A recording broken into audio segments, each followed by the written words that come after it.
will be considering the reports of the vetting committees of the National Assembly who vetted the nominees who had been nominated to serve as ambassadors to the Republic of Ghana and Brazil. Remember, the nominee for the Republic of Ghana declined that nomination that was read by the committee chair, who is the chair on the Departmental Committee on Matters Foreign Affairs and Foreign Relations, rather, who is equally the chair on the Committee of Defense and Foreign Relations. The other committee that was doing the vetting this week is the Committee on Appointments, chaired by the Speaker, who vetted 3 nominees to the cabinet. And upon the debate this afternoon, after the time that will be allocated for debating of the committee report, the House will then be taking a vote whether to agree with the committee. These are findings by the 3 committees on the suitability of nominees. The committees are the Committees on Matters Labour, which was vetting members to the Salaries and Remuneration Commission. Some of the other nominees who appeared before committees are nominees nominated to serve in PSC. The other nominees are nominees to the cabinet as well as the ambassadors. So for the better part of today's morning sitting, the 3 chairpersons of the committees tabled their report in regards to the suitabilities of the nominees who appeared for vetting. And this afternoon, we expect the National Assembly to debate the reports that were tabled this morning, and thereafter the House will be taking a vote to either agree with the proposals in the committees or reject them. Already, the committees have tabled their reports, asking the House to agree with them and approve the nominees nominated to serve in various capacities in the public offices.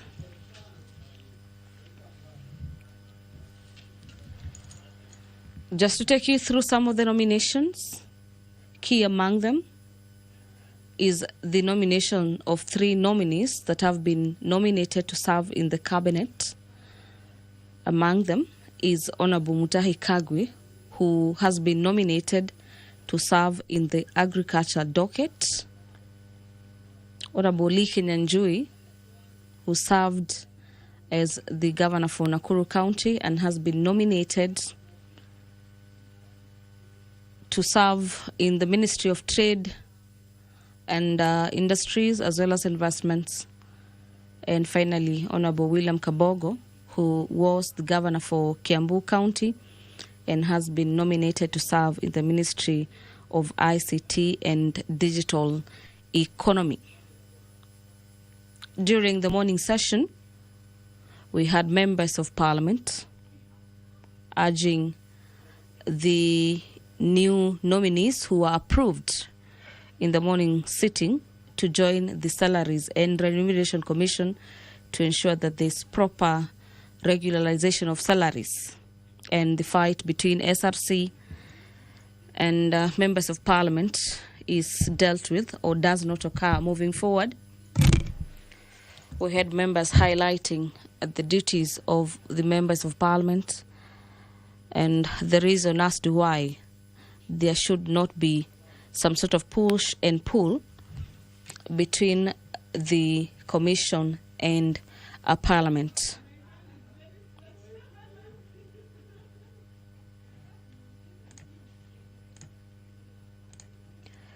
Remember, you can follow up on this live broadcast courtesy of our YouTube channels.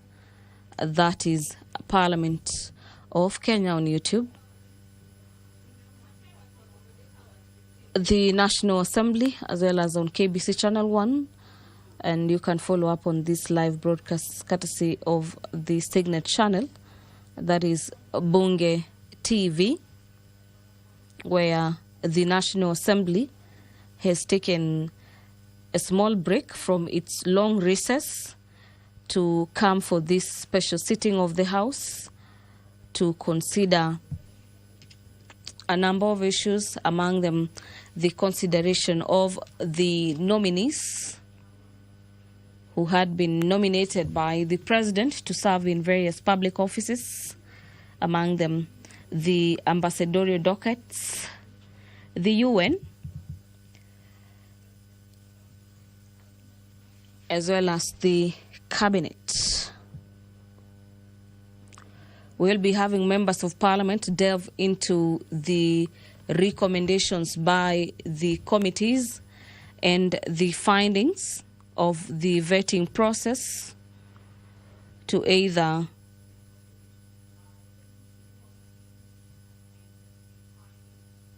support or agree with the committee or express a divergent opinion on various nominees who have been nominated to serve in the various dockets.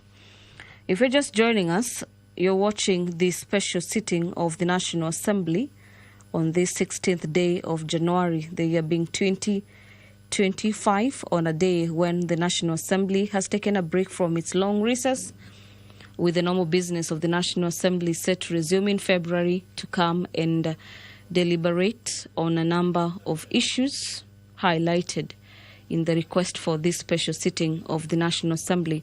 The Speaker of the National Assembly is already in the House. Allow me to hand you over for this live broadcast brought to you by PBU in partnership with KBC. Enjoy your viewing and have yourself a great afternoon.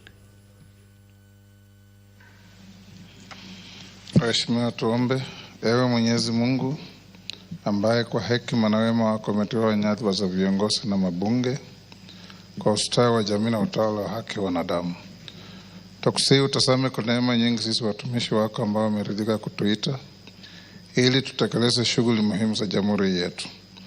Tukuomba uteremshie baraka zako sisi tulikutanika hapa, na tujalie tuyatende na kufikiria mambo yote yatakayofikishwa mbele yetu kwa njia ya haki na uaminifu, ili utukufu na sifa zako siendelezwe, na ili kustawisha amani, ufanisi na heri ya nchi yetu na wale ambao haja zao umesikabidhi mikononi mwetu.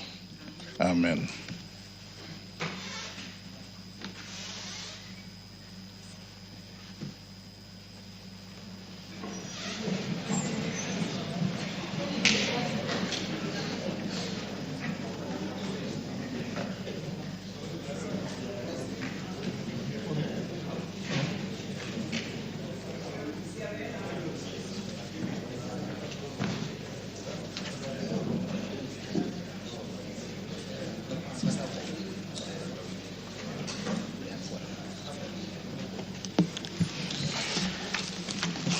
Honorable members, we have quorum to transact business. Clerk. Order number 1, administration of oath. Order number 2, communication from the chair.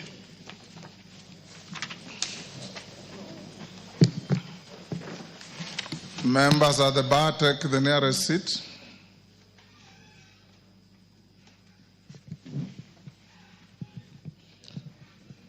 Honorable members, have a short communication to make on the 2025 midterm retreat for members of the National Assembly.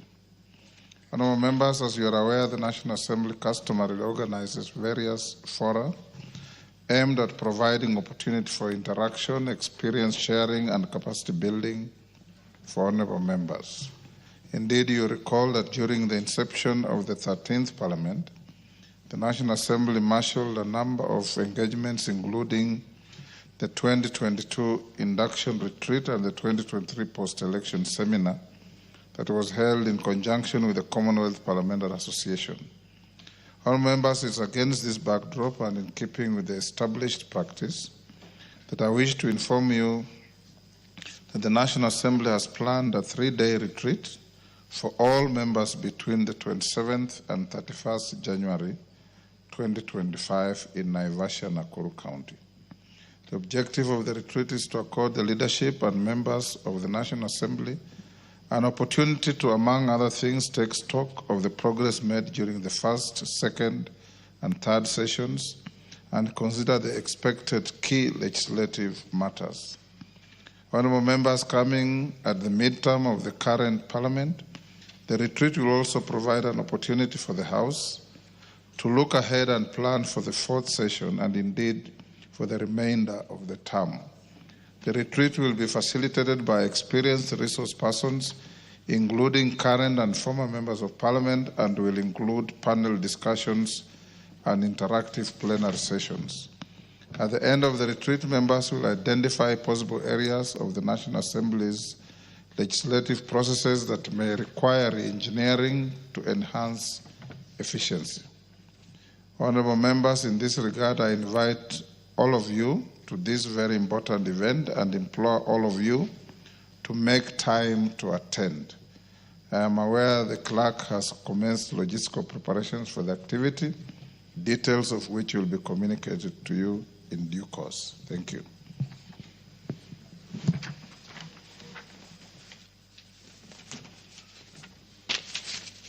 Yes, Robert Mbui. Yeah, Mr. Speaker, you know, today being a special sitting, because we are supposed to be on recess, I've just looked at the order paper that is in front of us, and Mr. Speaker, it does not conform to what the special sitting was supposed to be all about, because the afternoon session just shows appointment consideration for nominees to SRC, and then the two bills that we dealt with in the morning. So there must be a serious problem, Mr. Speaker. Are you looking at the morning order I'm paper? looking at the afternoon session, Mr. The Speaker, supplementary 2:30 one? p.m. We have a supplementary order paper. Oh, okay. That conforms strictly with the call for a special sitting.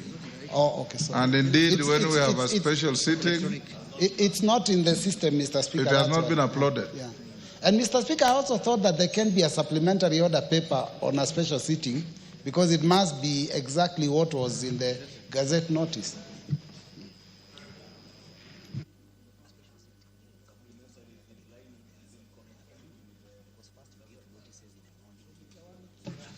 It is absolutely in conformity, Honourable Robert Mbui, for the simple reason that you, as a member of the Appointments Committee, in the morning, the order paper had the laying of your report, right? And in the afternoon, the supplementary order paper has been prepared now to put a motion on that report. It is not going out of anything that we gazetted or was communicated to you. You remember yesterday we discouraged one of your colleagues from raising questions today about some health issues because it was not part of what we gazetted. I hope it's clear, Robert. You are a fast learner.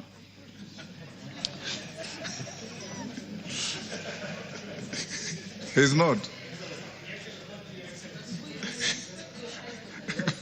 Go on. Next. Order number 3, messages. Order number 4, petitions. And order number 5, papers. Majority Leader.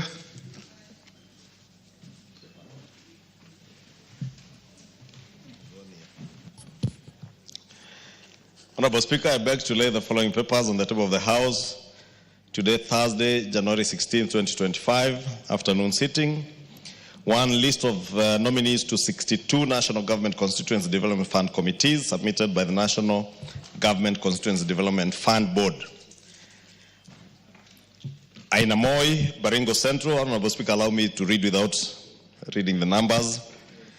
1 is Aina Moi, Baringo Central, Baringo South, Belgut, Bobasi, Central Imenti, Cherangani, Dagoretti North, Eldas, Gatanga, Gatundu North, Githunguri, Kajiado East, Kajiado North, Kangema, Kangundo, Kapenguria, Kapseret, Kasarani, Kathiani, Keio South, Huisero, Kikuyu, of course, Kinangop, Kipkelion West, Kirinyaga Central, Kitui Central, Kitutu Masaba, Kwanza, Lafey, Laikipia East, Laikipia North, Likoni, Luanda, Lurambi, Maara, Mandera West, Matungulu, Moiben, Mount Elgon, Mumias East, Mumias West, Mukurweini, Mwea, Naivasha, Nakuru Town West, Narok South, Oljororok, Odhaya, Saboti, Shinyalu, Sirisia, Suna East, Tarbaj, Tigania West, Suna East, of course, Tarbaj, Tigania West, Thika Town, Turkana North, Turkana South, Ugunja, Wajir West, Webuye East, and West Mugirango. Thank you, Honorable Speaker. Thank you, Majority Leader. Chairperson, Departmental Committee on Justice and Legal Affairs.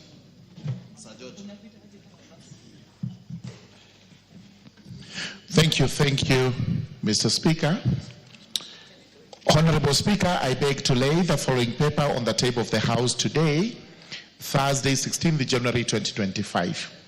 A joint report of the National Assembly Departmental Committee on Justice and Legal Affairs and the Senate Standing Committee on Justice, Legal Affairs and Human Rights on consideration of the National Dialogue Committee, NADCO, and the report of the Multi-Sectoral Working Group on the realization of the 2/3 gender rule. Thank you, Honorable Speaker. Thank you. Next order. Order number 6, notices of motion. Order number 7, questions and statements. Order number 8, motion, report of the Committee of the Whole House on the Startup Bill, Senate Bill number 4 of 2022. Question to be put. Does Murugara take your seat? Order, Honorable Murugara, take your seat.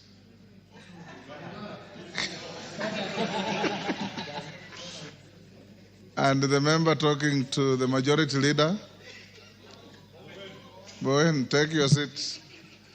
I couldn't recognize you from your backside. Honorable members, I now put the question at order number 8, which is that this House do agree with the report of the Committee of the Whole House on its consideration of the Startup Bill, Senate Bill number 14 of 2022, subject to recommittal of Clause 9. As members of that opinion say aye. Aye. Will those of the contrary opinion say nay? The ayes have it. Next order. Order number 9, motion, report of the Committee of the Whole House on the Persons with Disabilities Bill, Senate Bill number 7 of 2023, question to be put and third reading. Chairman Keopa, take the nearest seat.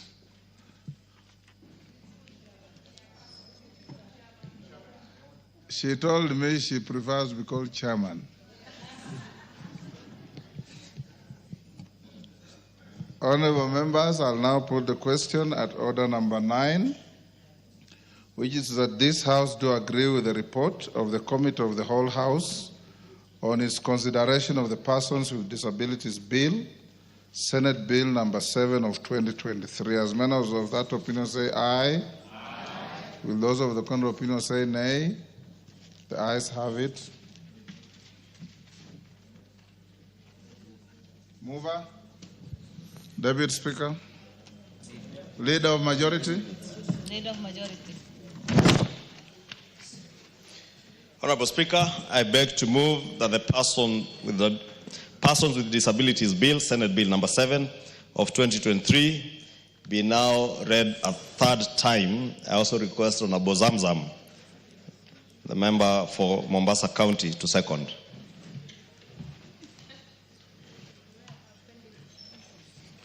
Honorable Speaker, I second. Thank you. Dr. Nyikal, take the nearest seat.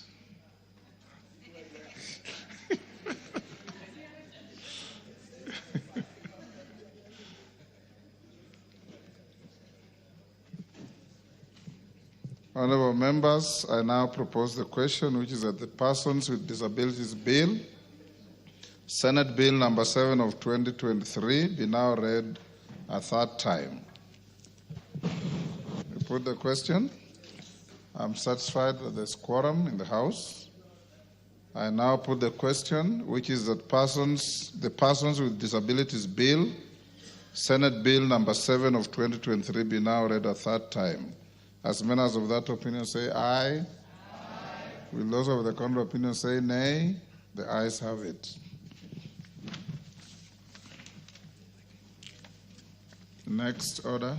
A bill for an act of Parliament yes. to give effect to Article 54 of the Constitution, to restructure the National Council for Persons with Disabilities, and to provide for its functions and powers, to provide for the institutional framework for protecting, promoting, and monitoring the rights of persons with disabilities, and to provide for incentives and reliefs and for connected purposes.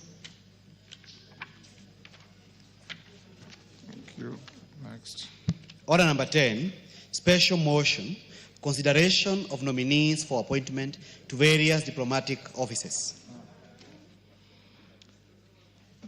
Chairperson, Departmental Committee on Defense, Intelligence and Foreign Relations. Thank you, Honorable Speaker. Honorable Speaker, I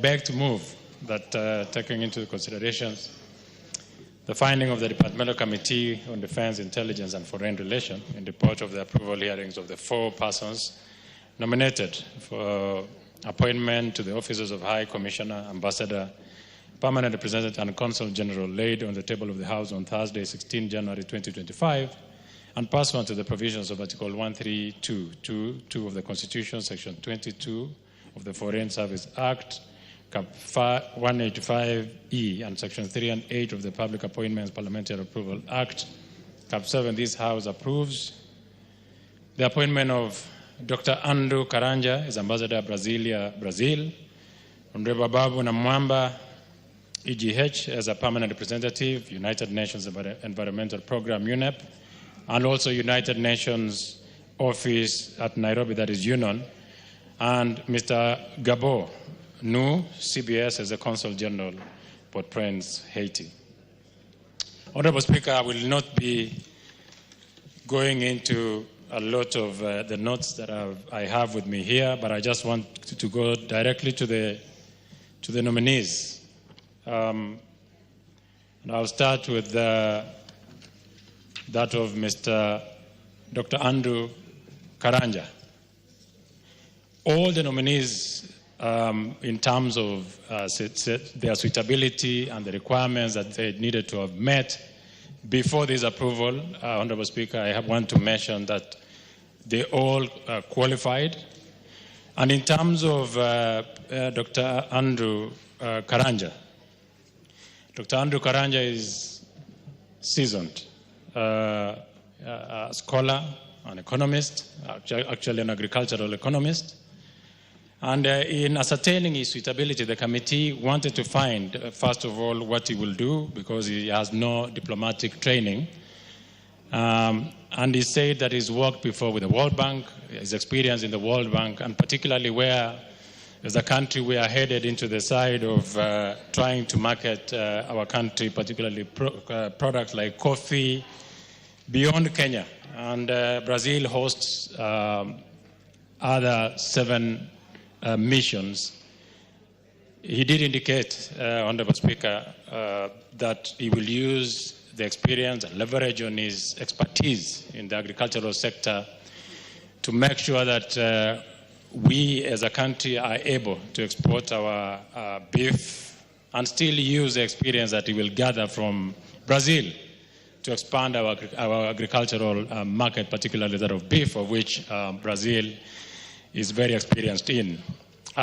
We also asked him, as a committee, his short stint in the Ministry of Agriculture, and admittedly, he agreed that he had been very poor in terms of communication, but with very many experience, he had thought that he didn't need to speak much. All he needed to do was to work But apparently that doesn't work here, and the communication, he implied that he was going to improve his communication skills and admitted that that was probably what exited him in the Ministry of Agriculture. The second one is Honorable Babu Namwamba. Honorable Babu Namwamba is not new to this House. Honorable Babu Namwamba has worked in so many disciplines and spheres of our country. And the latest one was being a cabinet secretary in charge of sports, where he implored upon the committee that he had worked so hard in the Ministry of Sports, and the CHAN that Kenya will be hosting, that everyone is speaking about, was largely his contribution, and even in the House here, a distinguished academician on what we submitted before the committee. And he has worked before as CAS in the Ministry of Foreign Affairs, and Babu Namwamba will not be new to diplomacy. In fact, he went ahead to tell the committee that he will try to profile the United Nations UNEP office, which is and union, which are hosted in Nairobi. But somehow many people still do not appreciate the fact that we host one of the biggest United Nations units in Kenya, and that is going to have it take a bit more space for people to appreciate that we host such a huge UN body in the country. We assessed its suitability, and beyond doubt, and Babu Namwamba demonstrates very clear knowledge of diplomacy and international relations, and it was very easy to engage with him, having been colleagues before. And personally, I want to say that as a team, we were extremely impressed by the performance of Honorable Babu Namwamba during this particular interview. And finally, Honorable Speaker, is Mr. Nou Gabo. Mr. Nou Gabo is a career civil servant who has sharpened his teeth in the field of security, worked in different areas in our security infrastructure, particularly in Kenya Police, having rose from the ranks of a cadet officer all the way to the Deputy Inspector General of our Kenya Police. He is sharp and worked in missions, several missions, particularly in Sierra Leone and Liberia. Mr. Gabo demonstrated extreme knowledge, particularly in area that has been nominated for rather, and that is Port-au-Prince, Haiti.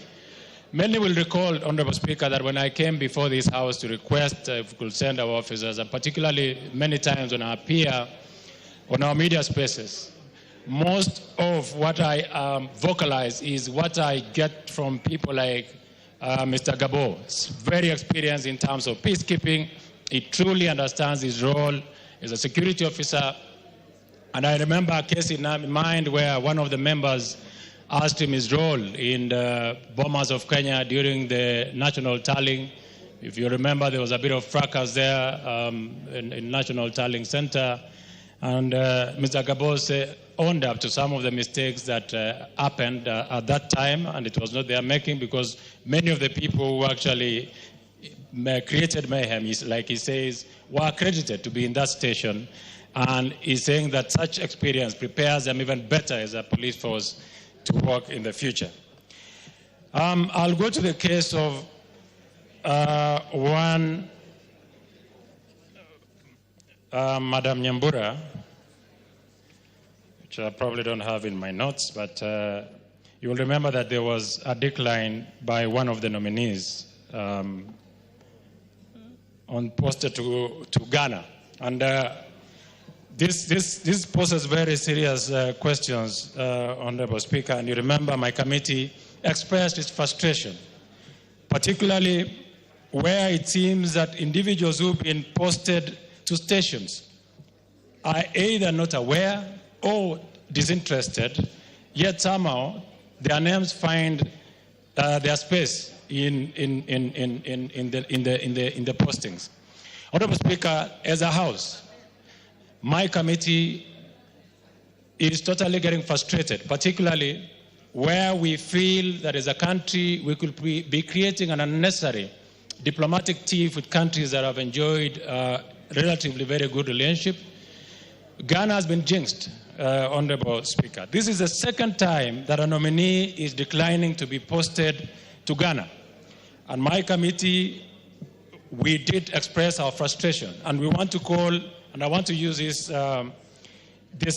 particular point now to, Honorable Speaker, to even seek guidance from you, Mr. Speaker, that I know most of these appointees are appointed by the President, but it is consultation. And that consultation normally happens between the Ministry of Foreign Affairs and the head of public service. And my committee did put on notice these officers that in future we should not waste space and time giving people appointments that they probably do not even require. Honorable Speaker, we sit with so many diplomats, trained diplomats from the Ministry of Foreign Affairs. They are expressing their frustration. It spits on their face when there are nominees who do not even wish to go to stations, and there are officers who stagnated in the Ministry of Foreign Affairs because that is the apex of diplomacy, being called an ambassador and being posted to a station. Yet so many of them are still working in the Ministry of Foreign Affairs, looking for an opportunity to serve our country very diligently outside. Those opportunities are not given to them. And I want to implore upon the Ministry of Foreign Affairs and the head of public service that in future, they should not waste the committee's time. They need to be extremely diligent on individuals that are being posted on missions, because those are the eyes and the ears of the President. And such embarrassments in future where officers who have been posted are declining because they merely might not have been consulted should cease. These are opportunities that so many Kenyans are yearning for, and it is imperative on those officers to make sure that they do their due diligence so that officers who get their space and names on the table of a vetting committee must have been consulted, must be ready to serve the country in those capacities, Honorable Speaker. Honorable Speaker, I promise that I'll keep it short, so I will not bore the House with so many other stories. And so therefore, Honorable Speaker, the committee recommends that this House approves the appointment of Dr.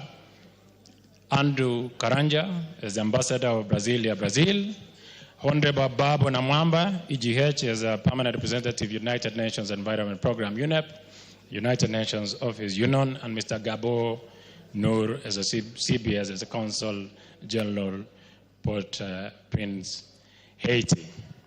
My committee further went, and I do not want to read it because I've said that the Chief of Staff and the Ministry of Foreign and Diaspora Affairs and the head of public service to enhance the rigor of due diligence process and ensure nominees are consulted and concur and are ready to serve the country to avoid incidences of nominees turning down the nomination. Honorable Speaker, at this point then I beg to move and urge the House to adopt this committee. I therefore request Honorable Major Retired Sheikh Abdullahi Bashir, my chairperson, to second the motion. Thank you. Major Bashir. Thank you very much, Honorable Speaker. Honorable Speaker, I wish to second the motion that this House approves the appointment of the 3 nominees out of the 4 persons nominated for appointment as High Commissioners, Ambassador, Permanent Representative, and Consul General. Honorable Speaker, the office of the High Commissioner, Ambassador, Permanent Representative, or Consul General is an office under the Ministry of Foreign and Diaspora Affairs. The duties of these various offices is pursuant to Section 21 of the Foreign Service Act, Cap 185E, and I'm sure we are all conversant with the roles. Honorable Speaker, during the approval hearings, the committee paid due regard to the procedure used to arrive at the nominees. We looked at any constitutional or statutory requirements relating to the offices and the suitability of the nominees for appointment, proposed having regard to whether the nominees' abilities, experience, and qualities meet the needs of the country's foreign service.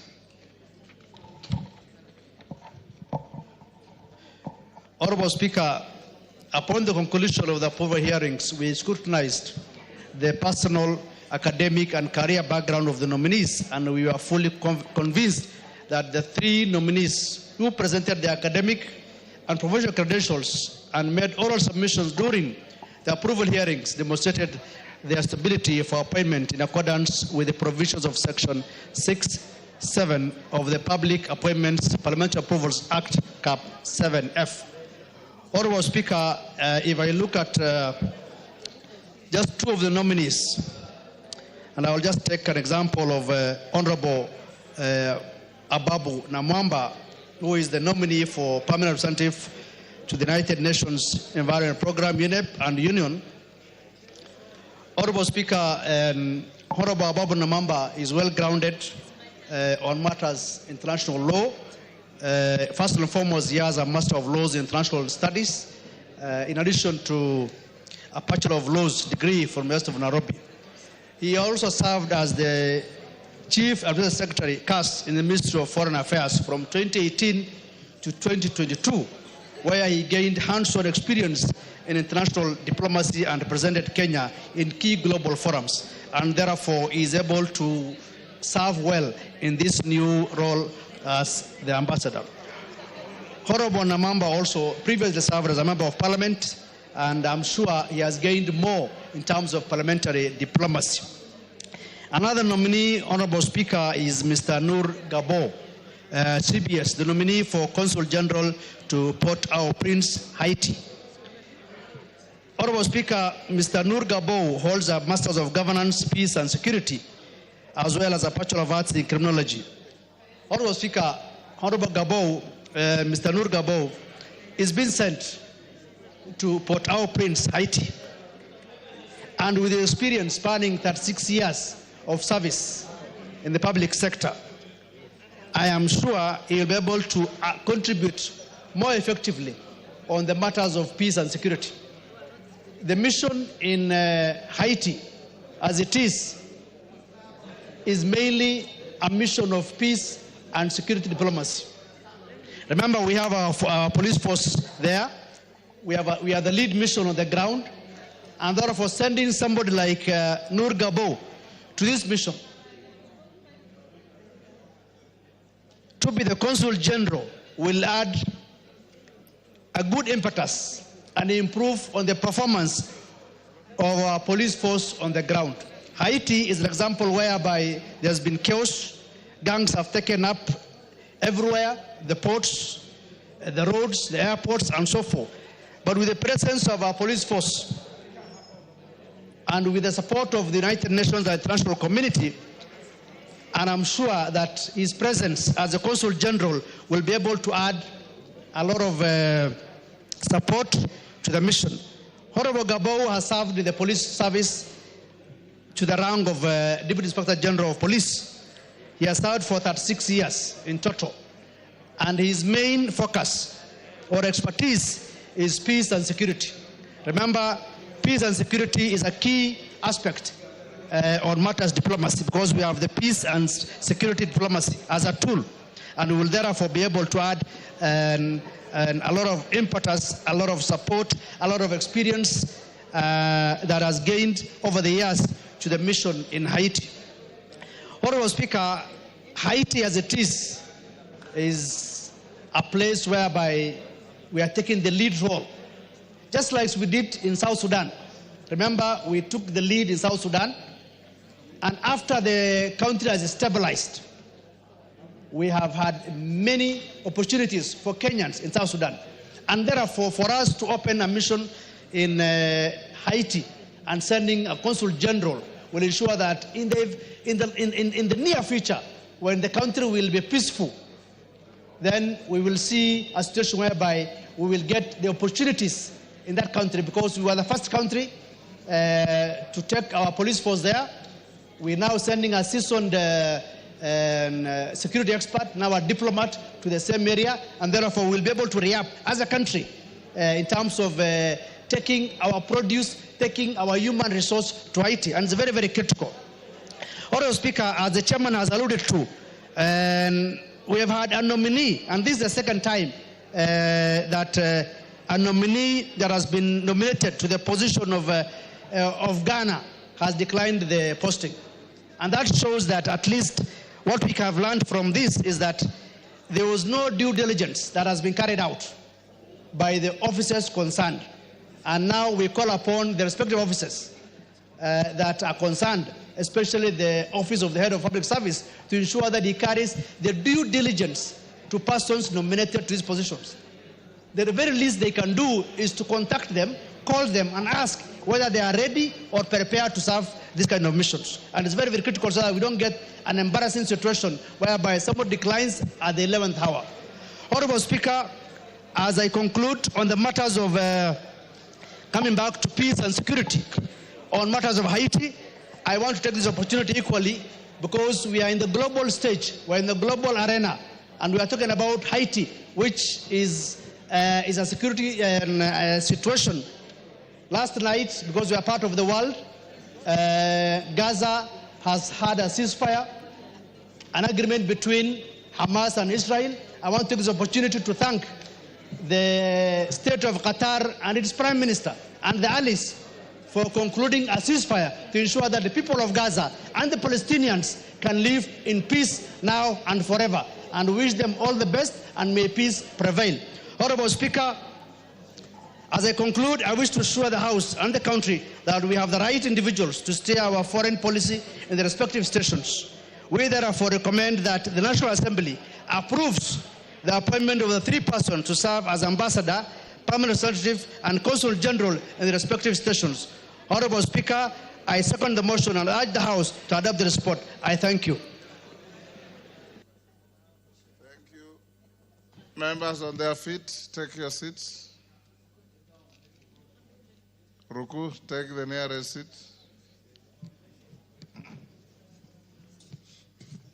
Honorable members, I now propose the question at order number 10, which is that taking into consideration the findings of the Departmental Committee on Defense, Intelligence and Foreign Relations in its report on the vetting of the nominees for appointments as ambassador, permanent representative and consul general, laid on the table of the House on Thursday, 16th January 2025, and pursuant to the provisions of Article 132(2)(e) of the Constitution, Section 22 of the Foreign Services Act, Cap 185(e), and Section 3 and 8 of the Public Appointments Parliamentary Approval Act, Cap 7F, this House approves the appointment of the following persons as indicated. Dr. Andrew Karanja, Ambassador, Brasilia, Brazil. Honorable Babu Namwamba, AGH, Permanent Representative of Kenya to the United Nations Environment Program, UNEP, and United Nations Office at Nairobi, UNON. And Mr. Noor Yaro Gabo, CBS, as Consul General, Port-au-Prince, Haiti. Yes, Junette. Mr. Speaker, Mr. Speaker, this is a very important issue. And that's the reason why we have nowadays ambassadors getting approved through the House. Before, it never used to be there. It used to be the president appoints and they go to work. So we must have our views, because all of us are not members of the Foreign and Defense Relations Committee. We were waiting for the committee to present their report here so that we can give our views and opinions on it, Mr. Speaker. Having said that, Mr. Speaker, I stand to support this motion, but with a very heavy heart.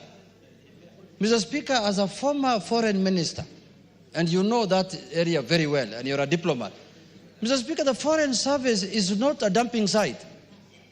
If you have served as a cabinet secretary and you have been dismissed due to incompetence, due to negligence, due to in all kind of manner of accusations, and then you are appointed as an ambassador, Mr. Speaker, what is this knowledge that you could not use to run a ministry, that you are going to run a department, you are going to run a foreign embassy, Mr. Speaker? Mr. Speaker, once you have been dismissed summarily, the way some of these characters I'm seeing on this paper, on this motion have been dismissed, they should go and look for other things to do. You can do farming, you can do other engagements in the country. It's not compulsory for you to be given a job, Mr. Speaker. Mr. Speaker, let us emulate other developed democracies, where if somebody is relieved of his duty, he has other things to do. You need to have other professions. If you have a doctor, go and treat people. If you're a lawyer, go and do your other work. Yes, Honorable Jeanette, there is a point of order from member for Kenango. Yes, Kwenya. Thank you, Mr. Speaker. Thank you, Mr. Speaker. It is sad that the leader of minority is misleading this House. The cabinet secretary, the former cabinet secretary is speaking about or talking about, was not actually fired because of incompetence, because the president did not state any reason, and it is unfair for the leader of minority to continue misleading this House. That indeed the person who he is purporting to have been fired was fired for incompetence. In fact, he stated in the interview that he would serve in any capacity. I do not have, actually, he has insinuated. His insinuation is enough for us to know who he is talking about. Two of these nominees, Kwenya, are former cabinet ministers. So which one are you defending?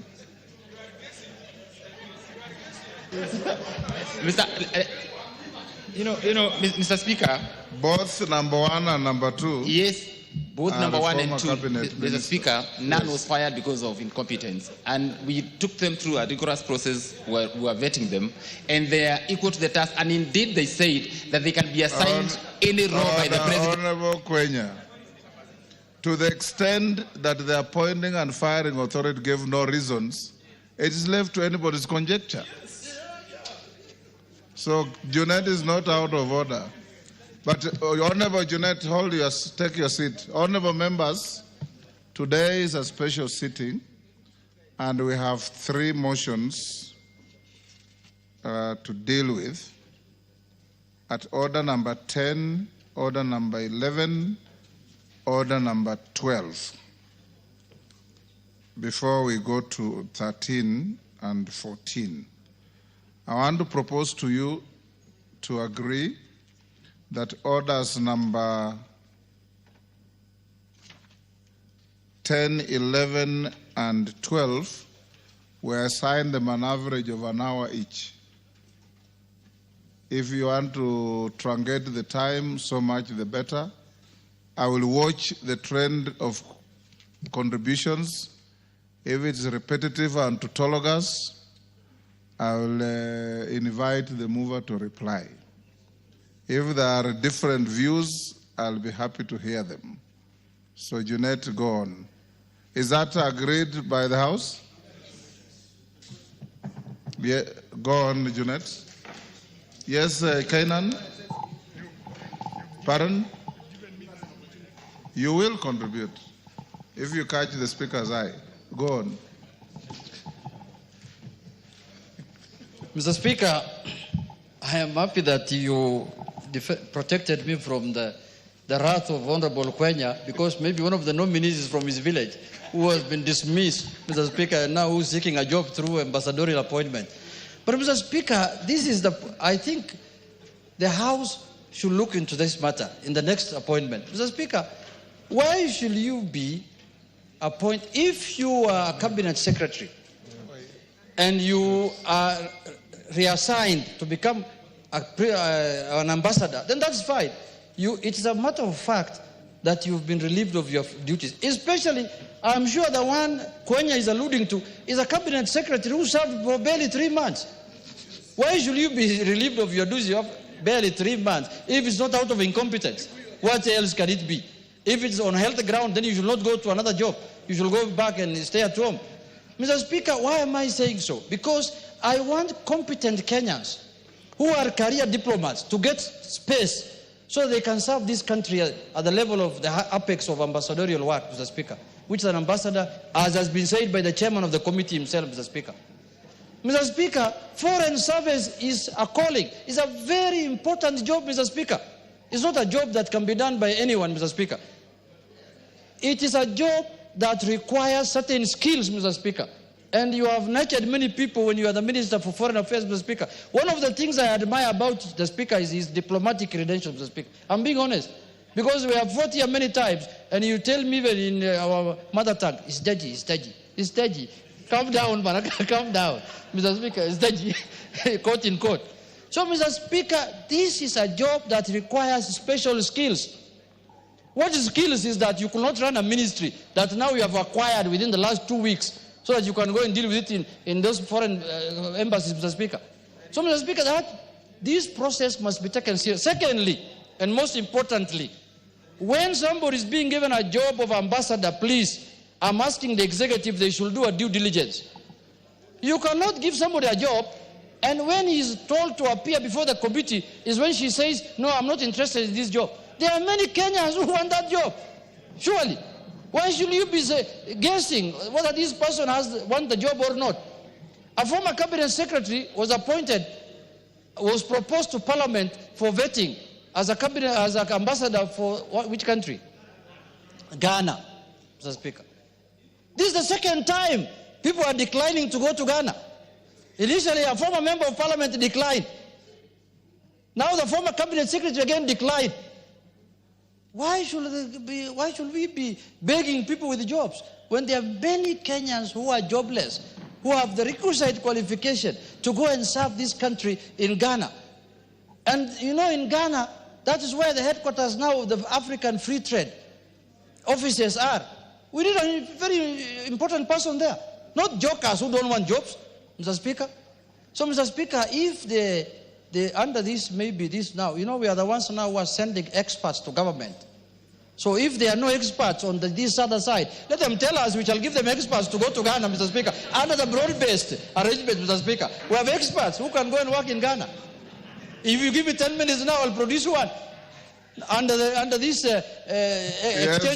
exchange program of experts, is an exchange program under broad-based. David Speaker. Honorable Speaker, just on a point of information for Honorable Junette, I think it's important for you to find out first what the challenges were for Honorable Margaret Nyambura not to be able to take up the position. I think she did confirm that they shared certain family challenges that prevented her from being able to leave the country and preferred to have a job within the country. So I think you need to find out what were the issues before you castigate her or castigate the station. Thank you. Mr. Speaker, yes. I think the Deputy Speaker did not hear me well. Mr. Speaker, these jobs when you are being offered, even you now, if you are to send me to a mission on behalf of Parliament to London, first you'll ask me, are you available from this date to that date? Before you bring somebody's name to Parliament, Parliament is a serious place. Before you send a name to National Assembly for approval and vetting, you must ask that individual whether he or she are interested in that job. At that level there, not when she comes here or the name is brought here, I tell you, oh, you see, I want to do farming, I have a big farm in Migori, I want to do sugarcane. That is afterthought. Before you give me an opportunity to serve, ask me whether I'm interested in this job, because it's not the first time, it's not the second time. I don't want it to happen again, Mr. Speaker. I want this time Kenyans who are sure, Kenyans who are willing to serve the country to be given an opportunity. In conclusion, Mr. Speaker, I support the motion because some of the members also whom I see there can do. Let's give them a second chance now. Let's give them a second chance. We see how they perform. Because the first chance failed, Mr. Speaker. Now let us see, let's give them a second chance. We see how they perform, how they do, how they will serve the country. Mr. Speaker, with those few remarks, I support. Martha Wangari. Thank you. Thank you, Mr. Speaker. I also agree with Honorable Junette that we give them a second chance, because sometimes you'll have a member who will be here, not do very well as an MP, but when become a senator or a governor, they do exemplary job. And because they had not been dismissed on grounds of being ineffective or having done any issue that was against the Constitution, that we give them the chance and allow the appointing authority to do as he wishes, Mr. Speaker. Mr. Speaker, I sat in this vetting process, and it has come at the right time when we are reviewing our foreign policy as a country to be able to align to the shifting global dynamics, Mr. Speaker, and to be able to align to our national interests, Mr. Speaker. And that is why these appointments are very, very crucial. Mr. Speaker, the issue of Dr. Karanja, a very, very well-published and renowned academic, Mr. Speaker, has a very wide experience, Mr. Speaker, and it has also come at the right time when we are expecting to hold the Conference of Parties, or what you call COP30, in Belém, Brazil, this year in November, Mr. Speaker. So we are hoping that he will be able to help us also navigate as we send our team to be able to negotiate and make progress for our country. Mr. Speaker, the other thing we were able to raise to Dr. Karanja is specifically of the missions or ambassadorial missions becoming the first stop of our Kenyans who are outside the country, especially students, when they are stranded, when we have issues in other countries. These ambassadors must be reachable, must be accessible, and must be responsive to our citizens outside the country, Mr. Speaker. These ambassadors, permanent rep, and consul generals, Mr. Speaker, are the image that we are projecting of the country and of the president in the outside world. Mr. Speaker, I also agree with the previous speakers in terms of at the time when we get a person declining an appointment, Mr. Speaker, it definitely sends a very bad picture to have Accra becoming rejected twice, Mr. Speaker. So it is important that, as has been said by the mover, that the head of public service does proper consultation with the appointing authority to ensure that if someone is not ready to take up an appointment, you reject it at the right time. Let it not go to the Gazette notice, because when it goes to the Gazette notice, even if you write to the clerk, it will already have gone out, Mr. Speaker. So the timing is very critical that we have it checked. Mr. Speaker, the issue of linking the country with our country is very important. It has become a global village. We hope that these three appointees will do a good job. I want to also pick up on Honorable Ababu Namwamba, a person who has served in this house for 10 years, has been a cast, Mr. Speaker, and we were able to interrogate in terms of his knowledge, in terms of representing us in the UNEP and UNON. And one issue, Mr. Speaker, that I personally feel about UNEP and UNON is that despite being hosted in this country, if you go to Switzerland, if you go to New York, you will see the linkage between the national and domestic interests with the offices of the UN that are located in those areas, Mr. Speaker. I feel like Gigiri in UNEP and UNON, they feel detached from what we are doing as a country. So I would hope, as he promised, that he will be able to act as a bridge between getting the bottom-up economic transformation agenda, the national interests of this country linked into these offices, Mr. Speaker. Let Kenyans also feel them as part of the global world. Mr. Speaker, the issue of Haiti is very critical. The person who has been nominated there, who is Gabo, Mr. Speaker, has been in the police for over 30 years, ended up as the DIG, has been in the policy implementation at that level, Mr. Speaker.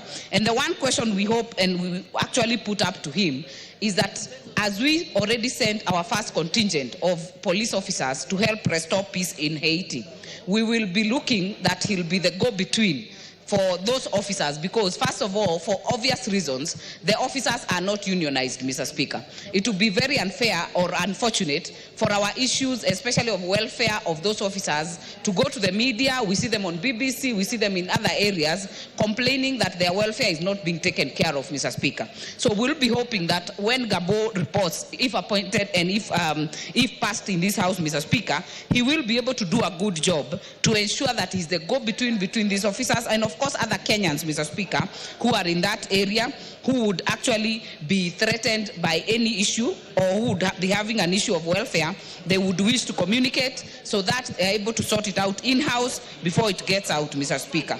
Mr. Speaker, that being said, I hope that we can also as a country be able to develop a foreign policy, as it is being done now but through the ministry, that is based on fundamental principles of peaceful coexistence, so that we can be able to preserve our national security and also have peaceful coexistence in the global world and where we sit. With that, Mr. Speaker, I support. Thank you. Ole Sunguli. Mr. Speaker, I also stand to support these appointments Being appointed to be ambassador, as you did appoint me to go to China, is one of the biggest, one of the most important jobs that you can get as a country. Actually, it's the only time you can be called Your Excellency without being elected. And that shows you the importance that is attached to this particular office. Mr. Speaker, I concur with the committee, except when I listen to the chairman of the committee describing, for instance, Dr. Andrew Karanja, and I listened to our friend Mother from Gilgil saying that he's well-educated, but the chairman says that we appointed him notwithstanding the fact that he cannot communicate very well. Now, Mr. Chairman, Mr. Speaker, of course the duty of an ambassador is to communicate, to speak for the country. I find one thing that is being omitted all the time, that ambassadors are being vetted or appointed. It does not happen in Western countries, that you are appointed to a Portuguese-speaking country and you can't speak Portuguese. You are appointed to a French-speaking country and you can't speak French. Now, if Dr. Garanja does not communicate well in English, what do you think about him communicating well in Portuguese? I think we're like Honorable Juliet is saying. Order, Julius. There's a point of order from Wangari.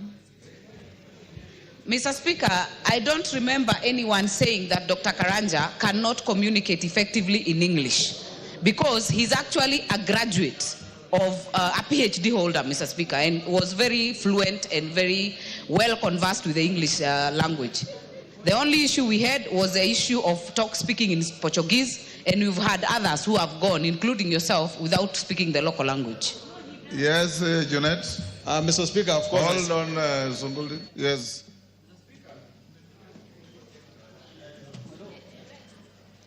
Mr. Speaker, I want to also say that having a PhD does not mean that you know English.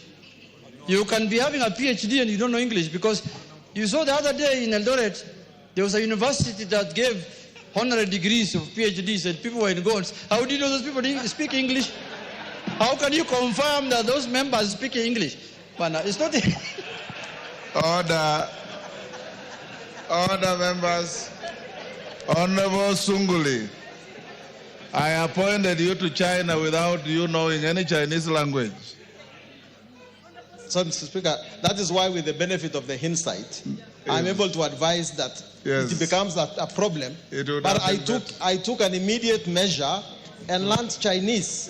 And Mr. Speaker, you can also attest that when you came to China, I was able to translate some Chinese to you. I'm just saying that in future, as we draft this policy, let us take that into consideration so that we can appoint people who are fit for purpose. And when I talk about lack of communication, I was referring to the speech of the chairman of the committee, that Dr. Karanja said that he is going to improve his communication skills once he gets back to Brazil. Mr. Speaker, I also want to commend His Excellency the President for appointing Mr. Nur Gabo to be Consul General. Yes, Bashir, what's the point of order? Motion, sir. Honorable Speaker, I want to... Sunguli, do you want to be informed? You know, I want to... Yes, you can let him inform. Go ahead. Honorable Speaker, I just want to inform Honorable Sunguli and the House that the point where our chairman said that the nominee said he's going to improve on his communication skills was not particular on his speech, but it was, we asked him a question on why, when he was the Minister for Agriculture, that he kept quiet when so many things were happening, including the issue of vaccination. And he said there was a lapse, and that in future he's going to improve on his communication skills to the public and the people he serves. Thank you. Yeah, that's why I said he was appointed in spite of that fact. But Mr. Speaker, I was at the point of saying that I wish to thank His Excellency the President for appointing Mr. Nur Gabo to be Consul General to the Port-au-Prince in Haiti. That, like Brazil, Brazil is the only place where we have our embassy in South America. And I hope that this position that Mr. Noor Gabo has been appointed to becomes a position where he's ambassador to the Caribbean, rather than just a Consul General to Haiti. But it is a testament, Mr. Speaker, of the fact that the mission in Haiti is actually now getting some fruits. Contrary to what we had predicted here in this House, it seems like the brave sons of Kenya are at long last making a difference in Haiti. And I hope that Mr. Gabo will, if his presence in Haiti, his presence in the Port-au-Prince, will in fact now enhance our responsibilities in that place. And it is very important that we eventually take this office away from Haiti to in fact Kingston itself, so that the rest of the Caribbean can come under the loop of Kenya, because we need the Caribbean countries when it comes to our diplomacy. We have our foot in South America. We need to extend that to Santiago in Chile. We have our foot now in Port-au-Prince. We need to extend that again to the rest of the Caribbean. And I want to say, Mr. Speaker, that the ambassadors in our abroad ought to be looked after very well.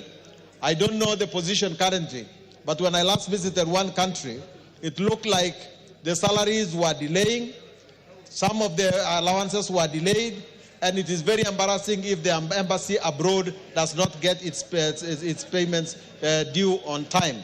Mr. Speaker, I support. Thank you. Mutunga. Thank you very much, Honourable Speaker, for the opportunity to contribute to the adoption of the committee report on the appointments. Honourable Speaker, I have worked with, and I know Dr. Karanja very well. Honourable Speaker, Dr. Karanja worked and retired from the World Bank. And the World Bank is not any mean hirer. The World Bank hires the best. So it's about the best brains that we have in this country. Honourable Speaker, we have had issues in the ministry. And probably the question may have tilted this response. Yes, Kainan, what's the problem? I see an officer in mechanical gear trying to fix. In the event I give you a chance to speak and it's not working, you'll get a portable mic. Go on, Mutunga. Yeah, Honourable Speaker, I'm saying that we've had a few issues in the sector, especially the issue on vaccination, which needed to be properly delivered to the Kenyans. It could have been anybody here and any basic speaker in this House or in this country. But, Honourable Speaker, those are issues that are technical in nature and require the competent authority to respond. And the competent authority on this matter is the Director of Veterinary Services. So maybe we should be asking ourselves the extent to which the Director of Veterinary Services came out and gave out the issues, responding to the issues of vaccination. Honourable Speaker, I would like to thank the President for realizing it necessary to put Dr. Karanja specifically in Brazil. Honourable Speaker, Brazil is the hub of agriculture in the Southern American region, and it influences the entire world in terms of the agricultural products because they sell a lot to most parts of the world. In fact, they access more markets than we possibly could. They are much more advanced in research, in research on various types of products, and we can gain a lot in terms of opening up doors for Kenyans and opening up doors for technology transfer from Brazil to Kenya. So, having an agricultural background and being in a place where you'll be able to identify what is good and useful for us, I believe Dr. Karanja will do a good job to help Kenyans out. Honourable Speaker, I want to very briefly speak about the appointment of the Consul General, Mr. Noah Yero Gubao. Honourable Speaker, I remember very well in this House, we had a heated debate on why should we send Kenyans to die in Haiti. Up to now, Honourable Speaker, I have not been able to find any situation where a Kenyan has died in Haiti. In any case, Kenyans are being commended for the good work that they are doing. And this is an outgrowth of that particular opening or that particular relationship that we created with Haiti.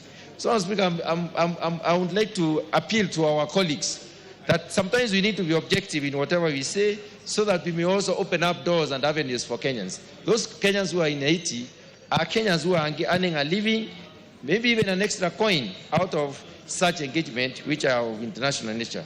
Honourable Speaker, very briefly about our UNEP appointment. Honourable Speaker, this UNEP appointment is in Nairobi. United Nations Environmental Programme is based here in Nairobi, and we believe and strongly believe that the appointment of Ababu Namwamba, Honorable, is going to help us to especially dig into the environmental issues in this country and relate what we are doing in terms of policies, in terms of legal and regulatory instruments of this country with what is happening at the UN. It will help us also to improve our sitting or our statement that we make at the international negotiation tables, and I believe that he will also take time to identify what other countries do so they are so impactful when it comes to the outcomes of negotiations. In most of the cases, Honourable Speaker, we do not take the right people to the negotiating table. Sometimes we pick institutions, and these institutions may not have the correct personnel to go to the negotiations. And I would like to appeal to the Honourable Ababu Namwamba, once he takes this particular position, to look at the issue of negotiations and the determinations of what are our proposals to the various issues that are under the table when it comes to the United Nations Framework Conventions on climate change, especially, and when the Conference of Parties are meeting. Honourable Speaker, with those few remarks, I support the adoption of this report. Kainan.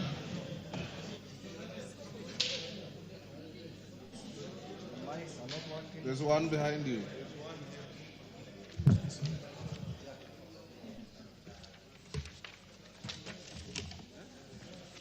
Thank you, Mr. Speaker, for giving me an opportunity to contribute to this very important report. Mr. Speaker, diplomacy, by definition, is the art, science, and other means states use to interact with other nations to safeguard their national interest.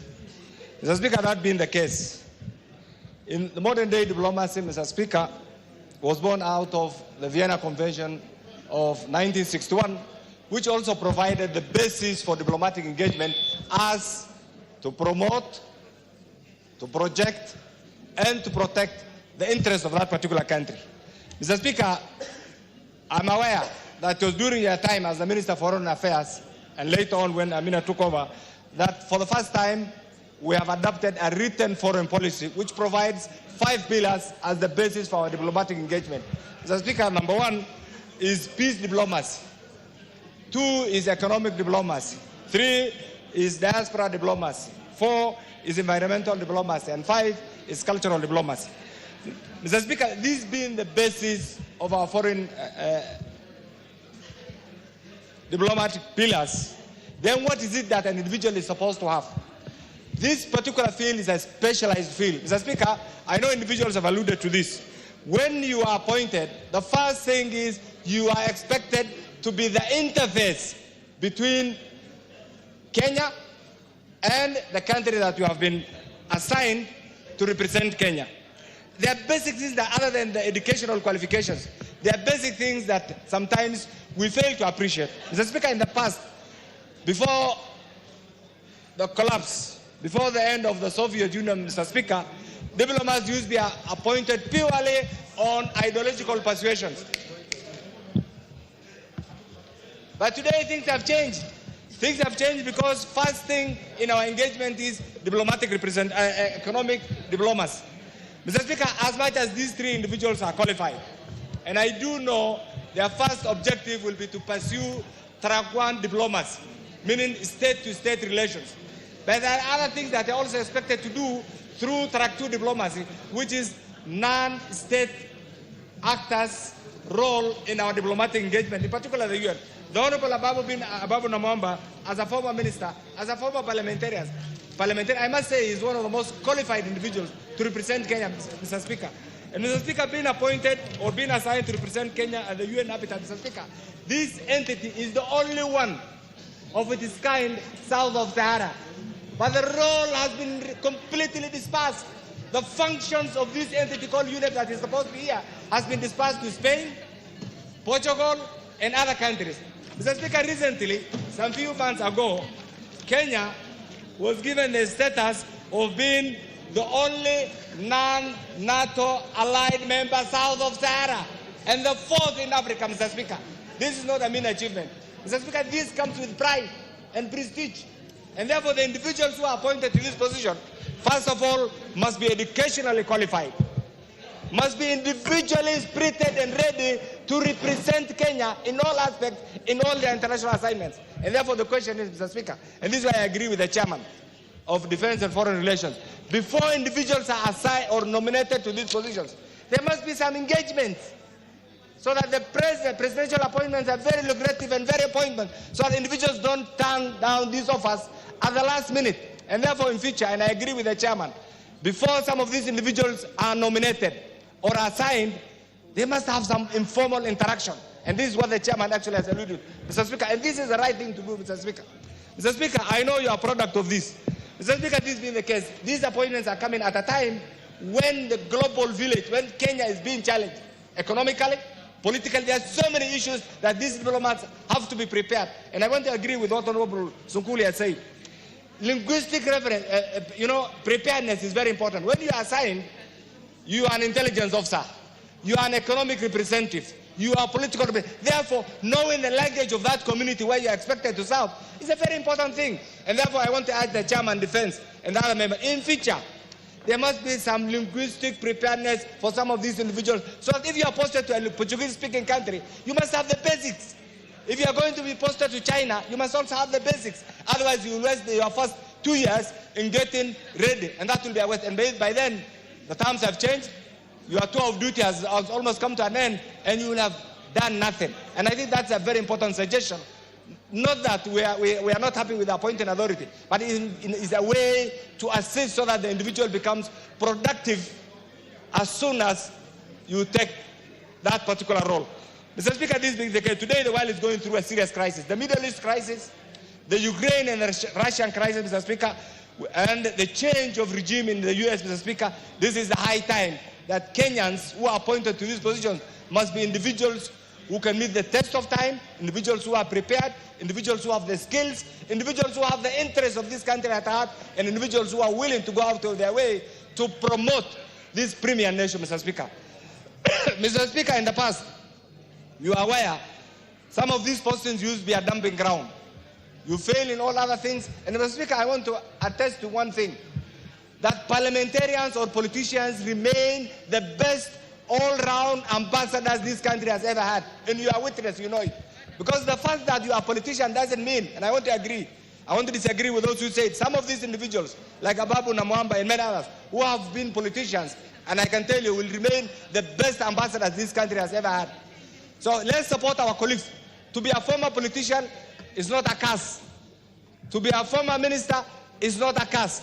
But you must be prepared for the job. That's why consultation is also very important. And Mr. Speaker, I know you are also a seasoned product of this particular ministry. One of the things that we should be encouraging, Mr. Speaker, is because we have opened so many missions. Are these missions contributing to the economic well-being of the Republic of Kenya, or they have just expanded our political engagement? As chairman and colleagues, as the former chair of this committee, is one of the things that you need to go around and find out what is the economic contribution of some of these missions that we have opened. If it is through political persuasion, I think you need to close them as soon as possible. If they are adding well-being, if they are going to add value to the economic growth, to the economic well-being, then we need to open, we need to look everywhere. East, west, north, south, and that's our diplomatic engagement. And that's one of the things that proudly we have entrenched over the years. And finally, Mr. Speaker, this appointment comes at a time also when some of the role, there's a lot of debate in Mr. Speaker. The debate is, what is going to be the position of Kenya? Are we going to join the League of Developing Nations, or are we going to be competing with ourselves? Over the years, we have been competing with ourselves. Today, Mr. Speaker, you are witness. Just reflect on the GDP of Ethiopia. It's almost twice that of Kenya. Few years ago, Ethiopia was a struggling economy. Mr. Speaker, look at Uganda. Few years ago, Uganda was dependent on Kenya. Today, they are not our favorite trading partner. Look at Tanzania. What happens to Kenya? We have all become, we have all reduced ourselves to an inward-looking nation. An internal debate that will not put food, water, and other amenities on the table. We need to think outside. What happens outside? We need to create opportunities, because many youths in the field are either unemployed or underemployed. And many are in the field and they're looking upon this leadership here to give them opportunities. These opportunities will not come if we become a state that politics from morning to evening. Mr. Speaker, with this, I want to urge my colleagues to support this, and I also want to urge the President to appoint more politicians to these very important diplomatic engagements. I support this appointment. Thank you, Mr. Speaker. Thank you. The 1 hour is over. Mover. Thank you very much, Honorable Speaker. Thank you very much, honorable colleagues, for your contribution. They are very enriching. If you notice, Honorable Speaker, I did not interrupt most of the comments from honorable members because it makes our committee even more better, enriching us with thoughts that we will reflect with the product that we'll be bringing to the House even in future.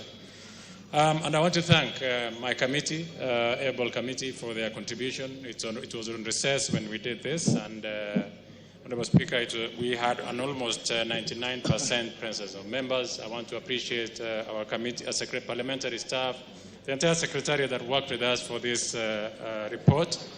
Honorable Speaker, without much ado, I beg to reply. Thank you very much. Thank you. Members on their feet, take your seats.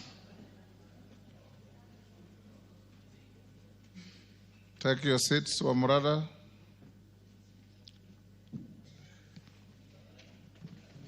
Honourable members, I now put the question at order number 10, which is that taking into consideration the findings of the Departmental Committee on Defense, Intelligence and Foreign Relations in its report on the vetting of the nominees for appointment as Ambassador, Permanent Representative and Consul General, laid on the table of the House on Thursday, 16th January 2025, and pursuant to the provisions of Article 132(2)(e) of the Constitution, Section 22 of the Foreign Services Act, Cap 185(e), and Sections 3 and 8 of the Public Appointments Parliamentary Approval Act, Cap 7F, this House approves the appointment of the following persons as indicated: Dr. Andrew Karanja, Ambassador, Brasilia, Brazil; Honorable Abab Namwamba, EGH, Permanent Representative of Kenya to the United Nations Environmental Programme,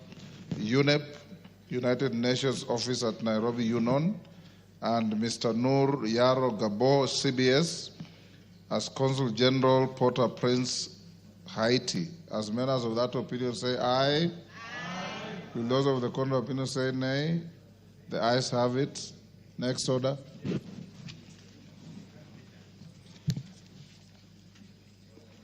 Order number 11, special motion, consideration of nominees for appointment to the Public Service Commission.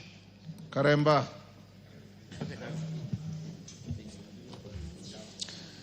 Thank you, Honorable Speaker. I beg to move the following special motion,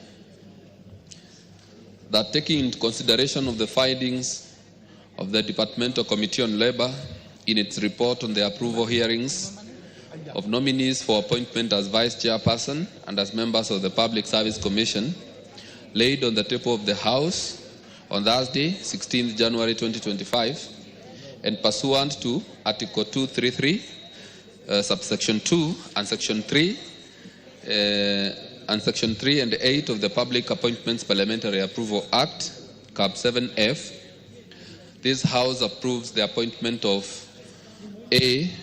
Mrs. Mary Wanjera Kimonye, CBS, as the Vice Chairperson of the Public Service Commission. B. The following nominees as members of the Public Service Commission. 1. Mr. Harun Malim Hassan, PWD, EBS. 2. Ms. Monamaka Amani Mabruki, CBS. 3. Mr. Francis Major. 4. Dr. Irene Cherotich Asienga, OGW. 5. Mr. Mboya Molu, EBS. 6. Ms. Joan Andisi Machayo, OGW. And lastly, number 7, Dr. Francis Otieno Owino, CBS. So, Honorable Speaker, I wish to confirm to this House, and as I tabled the report earlier today, that the committee sat down earlier this week, that is on the 9th, and conducted the vetting exercise.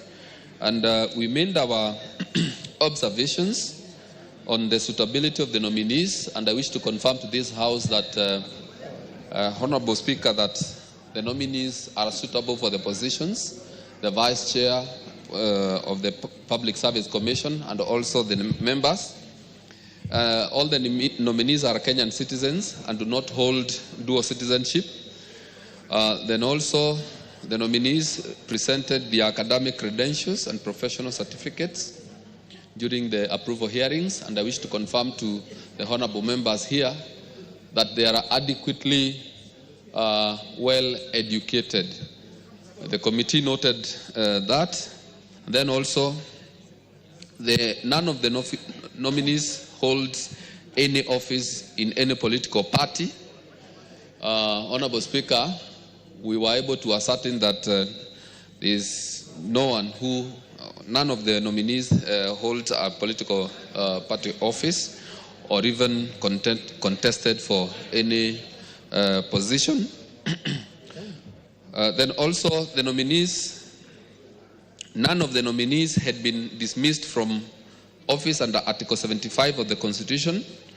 Then also, Honorable Speaker, the nominees met the requirements of Chapter 6 of the Constitution on leadership and integrity, having obtained clearance from the Ethics and Corruption Commission, EACC, the KRA, the DCI, and the Office of the Registrar of Political Parties, ORPP, and also the institution of the Higher Education Laws Board.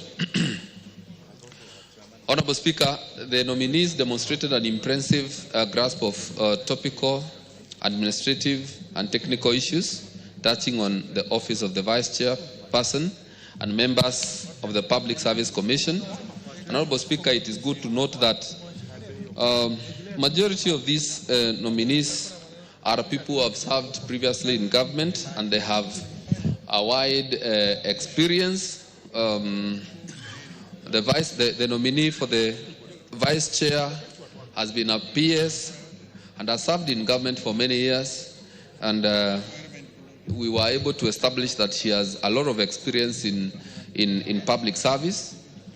Then also all the members, some of them have actually been PSs before. A person who has been a PS before, Honorable Speaker, is a person who has adequate knowledge on how government works. And Honorable Speaker, even as we discuss these nominees, it's good to say that the committee was also able to establish that they understand, or there are people who understand the challenges of the Public Service Commission, and we believe that they will be able to deal with the current and also the future challenges of the Public Service Commission, and make sure that the Public Service Commission is a commission that is desired across the country, or Kenyans will be proud of the Public Service Commission like other places in the world. So, Honorable Speaker, in the view of the above, on behalf of the Departmental Committee on Labour, I am happy to move this special motion on the consideration of the nominees for appointment as Vice Chairperson and members of the Public Service Commission. I beg to move and now request the Honorable Leah Sankaire to second. Excellent. Leah, go ahead. Thank you so much, Mr. Speaker. I also rise to support this report from the Committee on Labour, which I'm also a member. Mr. Speaker, the members vetted displayed exemplary skills in public service, and they had very vast knowledge in public service. Mr. Speaker, most of them, as my chair said, having served in various positions in this Republic of Kenya in different portfolios, including the PSS, Mr. Speaker, previously are well conversant with various challenges in the public service, and they also gave proposals on how to solve the issues. And Mr. Speaker, we were happy with the vast knowledge that they have in the public service. Mr. Speaker, we have no doubt that upon their appointment, they will improve the service delivery and restore public trust to the public service. Mr. Speaker, I'm particularly drawn to one member, Mr. Francis Major, who hails from Kajiado County. Having worked before as a director in NTSA, he displayed exemplary leadership skills there and automated most of the systems there, which we actually enjoy today as Kenyans. Mr. Speaker, all the nominees were actually people with vast knowledge, and we are certain that they will transform the leadership. They will transform the service delivery in public service. Mr. Speaker, with this, I beg to support the report, and thank you, Mr. Speaker. Members on their feet, take your seats.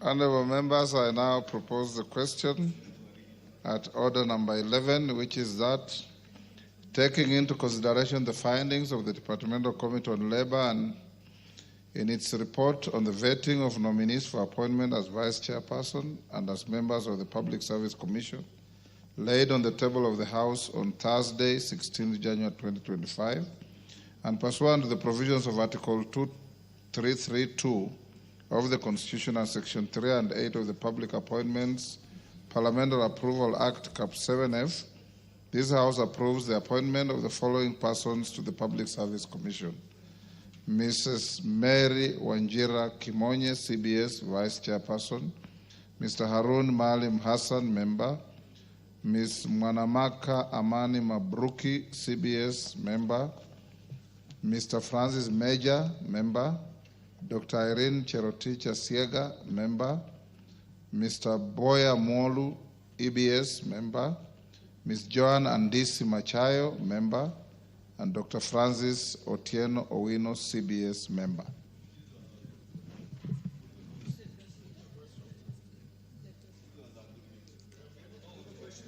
Is it the mood that we put the question?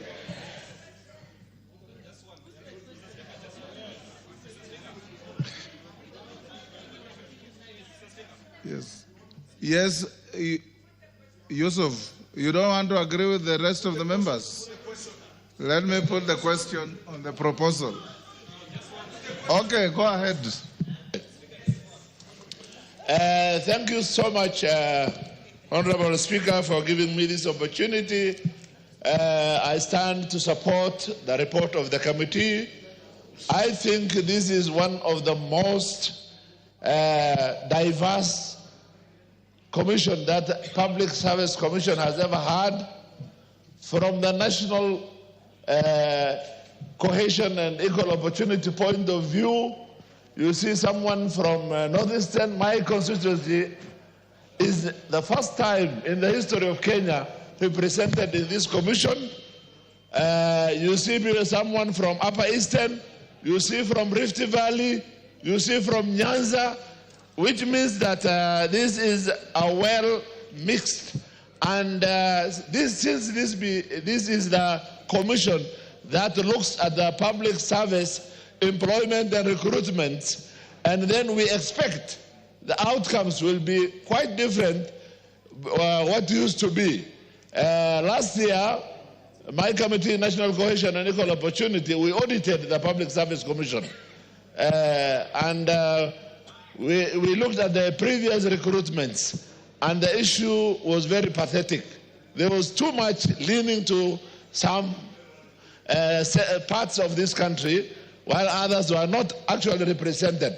So by having well representatives of the Commission, we expect in future the products of this will be the same. Marginalized people have been considered, minority communities have been considered, gender has been considered, and in particular, Harun Maalim Hassan, who is disabled. permanently disabled person who hails from my constituency and who from childhood has been Order, Yusuf. Yes, a member for Bumula.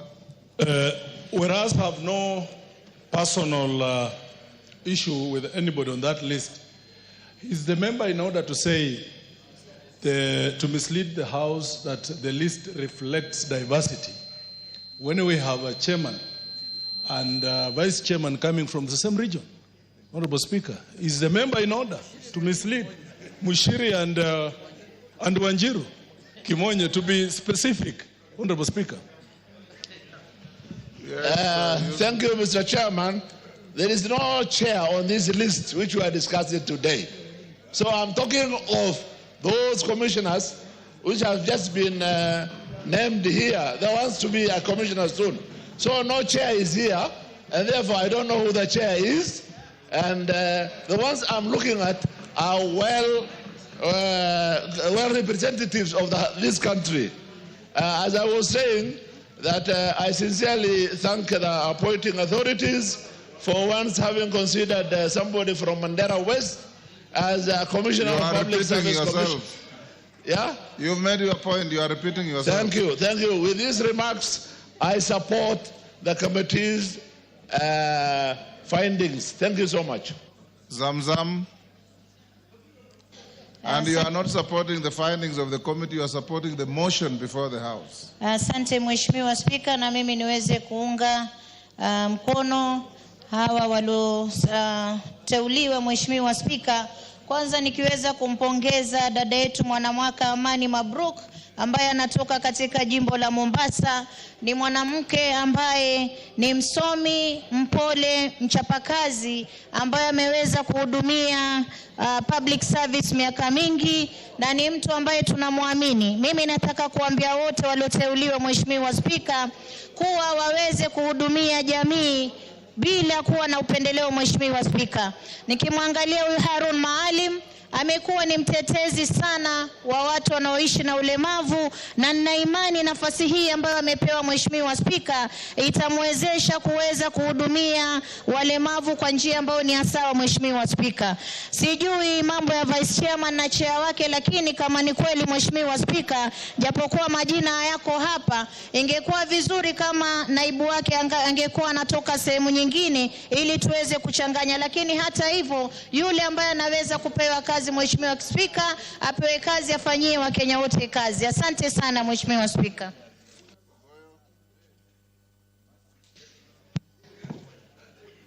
Thank you, Mr. Speaker. I want to be very brief and I rise to support the motion. And Mr. Speaker, the executive errors in many times by bringing bad appointees. In this case, regional diversity can be seen. I want to single out the Honorable Mr. Francis Major, who hails from Kajiado, former Registrar of Motor Vehicle, former CEO and MD for National Transport and Safety Authority, a gentleman who has served very well. And I think for the Honorable Ichongwa and the Honorable Soro, now on this one, I think you can sing the song Kasongo. It now sails better in this one. With those many remarks, I wish to support the motion before the floor, and you can sing Kasongo Nebali Nangai. Yes. Honorable Speaker, I rise to seek clarity from the Honorable Gogoyo on the relevance of the song Kasongo in regard to the appointment and the motion that is before the House, Honorable Speaker. He's out of order as being cheeky and irrelevant. Go on, Makale Mulu. Yeah, thank you very much, Honorable Speaker. Honorable Speaker, let me also join my colleagues and support this motion. But as I support this motion, Honorable Speaker, just want to make about 3 observations. The first one, Honorable Speaker, is that the public service in this country is facing quite a number of challenges. And I wish that this new commission will be able to address those challenges, and more so, the challenge of succession. We have a situation where we have a very elderly people and we have very young people, but in between, Honorable Speaker, there is a gap. This matter has been discussed for quite some time, and I think really as a country, we need to make sure that this one, we get it right for purposes of effective public service. The second matter, Honorable Speaker, is a matter which I raised the other time we were discussing the two commissions, IPOA and the other commission. Honorable Speaker, as a House, our work is oversight. And I see some of our colleagues getting very excited when they see people coming from their regions being in the list. But I think as a House, Honorable Speaker, it is important that we look at the totality of these commissions. I don't know how that can be done, because I don't know whether at the point of the committee level, we ask ourselves, who else is in which committee or in which commission? So how I wish, Honorable Speaker, as a House, we could be able to get the listing of the constitutional commissions and who is currently sitting in those commissions. That will help this country in terms of ensuring that there's regional balancing. Because I think our members raised a very important point of order, Honorable Speaker.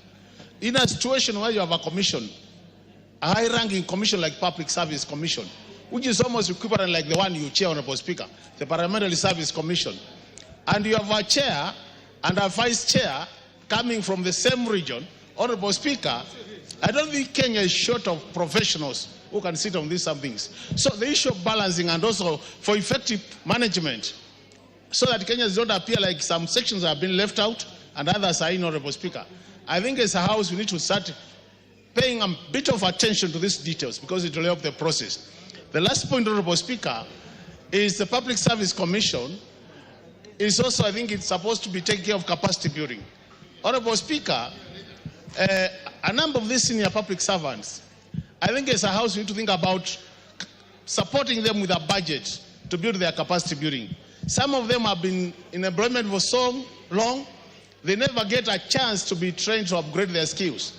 And the challenge has always been, Mr. Speaker, anytime we want to reduce the budget, we talk about training budget being a recurrent budget, and it's always been removed from the budgets. So at the end of the day, you are very well-trained officers, but they are not getting upgrading training short courses to upgrade their skills. So that's another area as a House. We need to make sure that when we are reducing the budgets, because at the end of the day, Honorable Speaker, we are going to reduce the budget, that we don't really reduce the budget for training, because this is how you get to improve the skills of these public servants. With those remarks, Honorable Speaker, I support.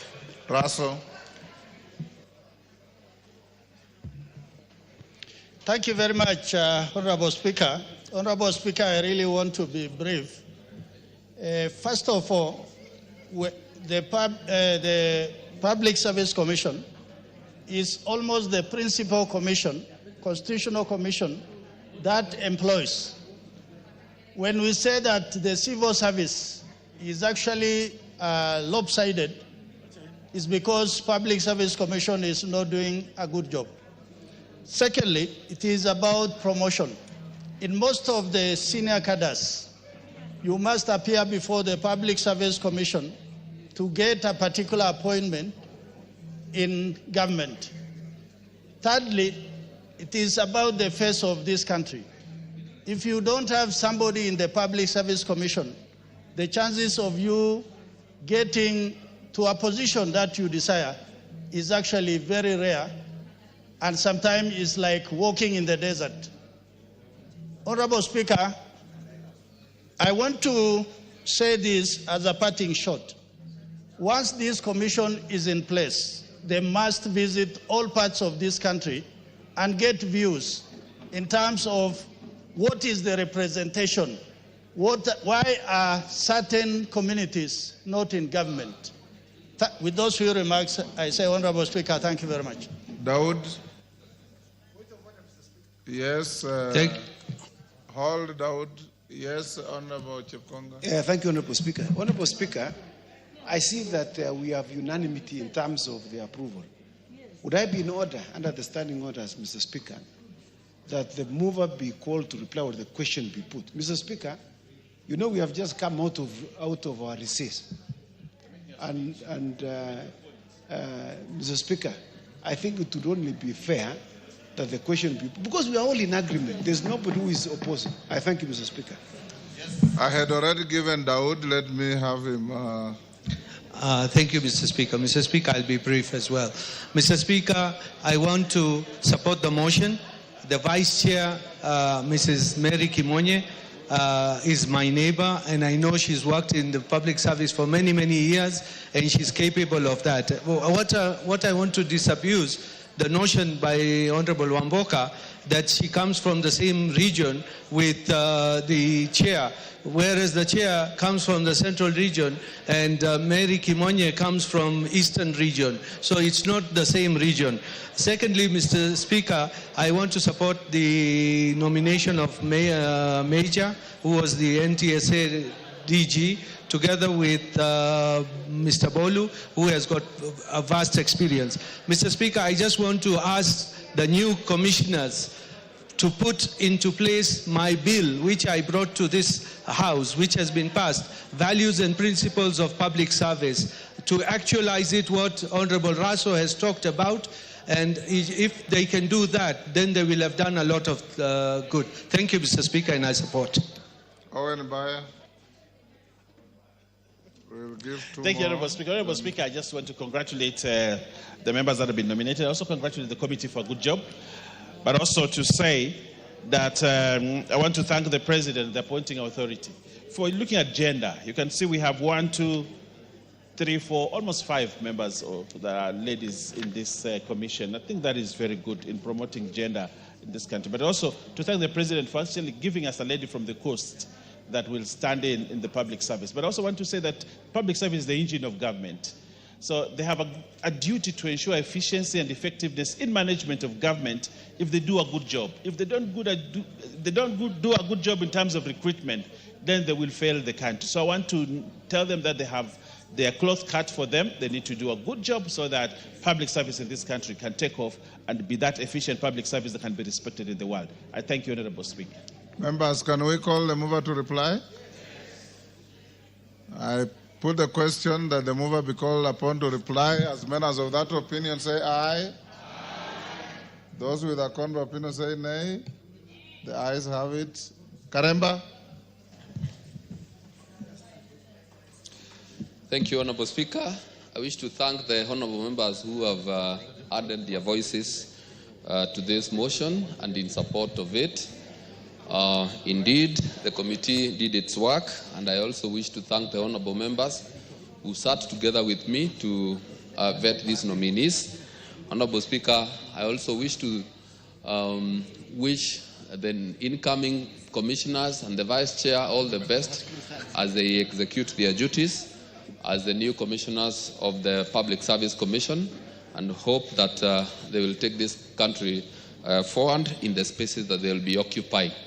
Honorable Speaker, I am also drawn, my attention is also drawn, like that of Honorable Dawood, to the sentiments made by one Honorable Wamboka.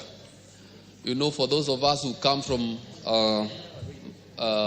Eastern region, we always don't like it, Honorable Speaker, when we are referred to as people coming from one region.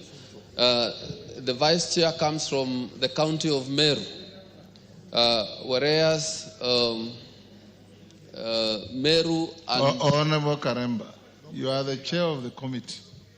If you now want to delve into the rigmarole of sectarian politics, Honorable Speaker, I'm not trying to move into that space. I'm only trying to insinuate that... The good lawyer next to you should advise you. All right. It's not an issue. All right. So, Honorable Speaker, I wish to thank all the members who have added their voices to this motion, and I beg to reply, Honorable Speaker. That is better. Don't be tempted to draw yourself into sectarian politics. Honorable members, I now put the question at order number 11, which is that taking into consideration the findings of the Departmental Committee on Labor in its report on the vetting of nominees for appointment as Vice Chairperson and as members of the Public Service Commission laid on the table of the House on Thursday, 16th January 2025, and pursuant to the provisions of Article 2332 of the Constitution and Section 3 and 8 of the Public Appointments Parliamentary Approval Act, Cap 7F, This House approves the appointment of the following persons to the Public Service Commission. Mrs. Mary Wanjira Kimonye, CBS, Vice Chairperson. Mr. Harun Maalim Hassan, Member. Mr. Mwanamaka Amani Mabruki, CBS, Member. Mr. Francis Major, Member. Dr. Irene Cherotich Asiega, Member. Mr. Boya Molu, EBS, Member. Ms. Joan Andisi Machayo, Member. And Dr. Francis Otieno Owino, CBS, Member. As members of that opinion say aye. Aye. Order, Whip and Bashir. You cannot be engaging on the floor when the speaker was on his feet. If you stood there and froze, it would have been, but you are chatting away with the good lady from Aldai. Yes, you must maintain studious silence. As members of that opinion say aye. Aye. Will those of the contrary opinion say nay? Nay. The ayes have it. Dr. Nyikal, can you check what Honorable Kajong has been consuming for lunch? Next order. Order number 12, special motion. Consideration of nominees for appointment as cabinet secretaries. Majority Leader.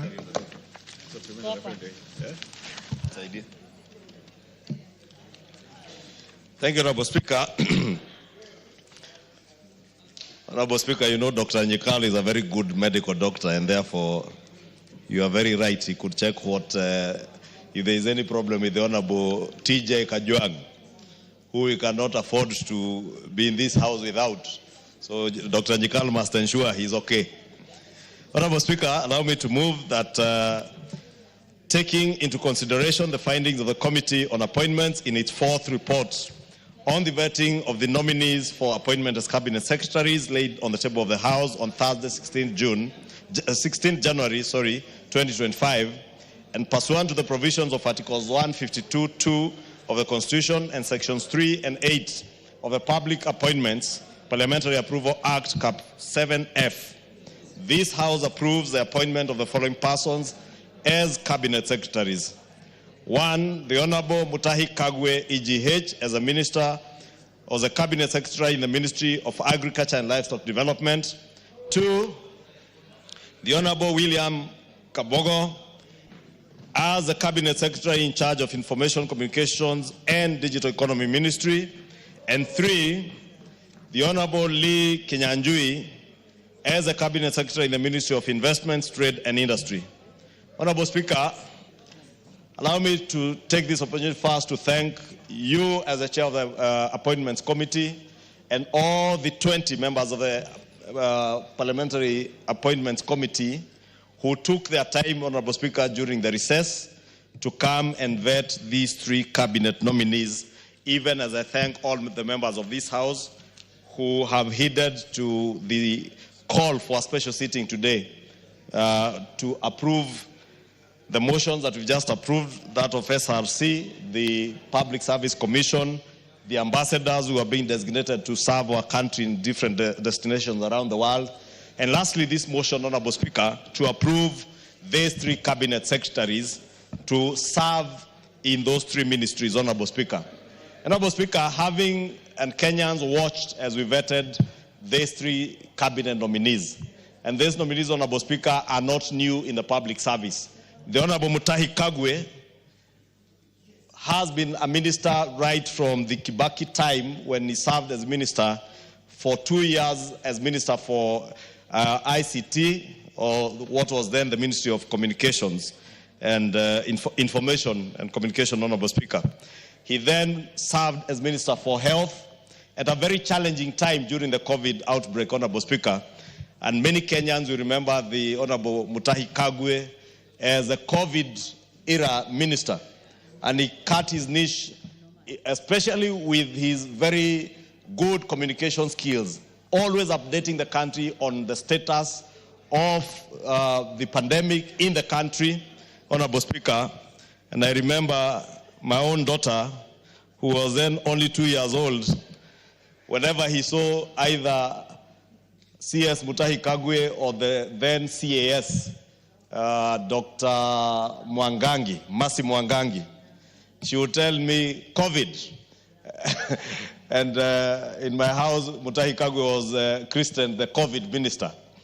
But he did a splendid job during that time, Honorable Speaker, and I'm glad that some of the issues that bedeviled his term, part of it being the COVID billionaire scandal, he was able to be confronted with those questions during the vetting process and adequately or sufficiently answered all the issues that pertained to that time, Honorable Speaker.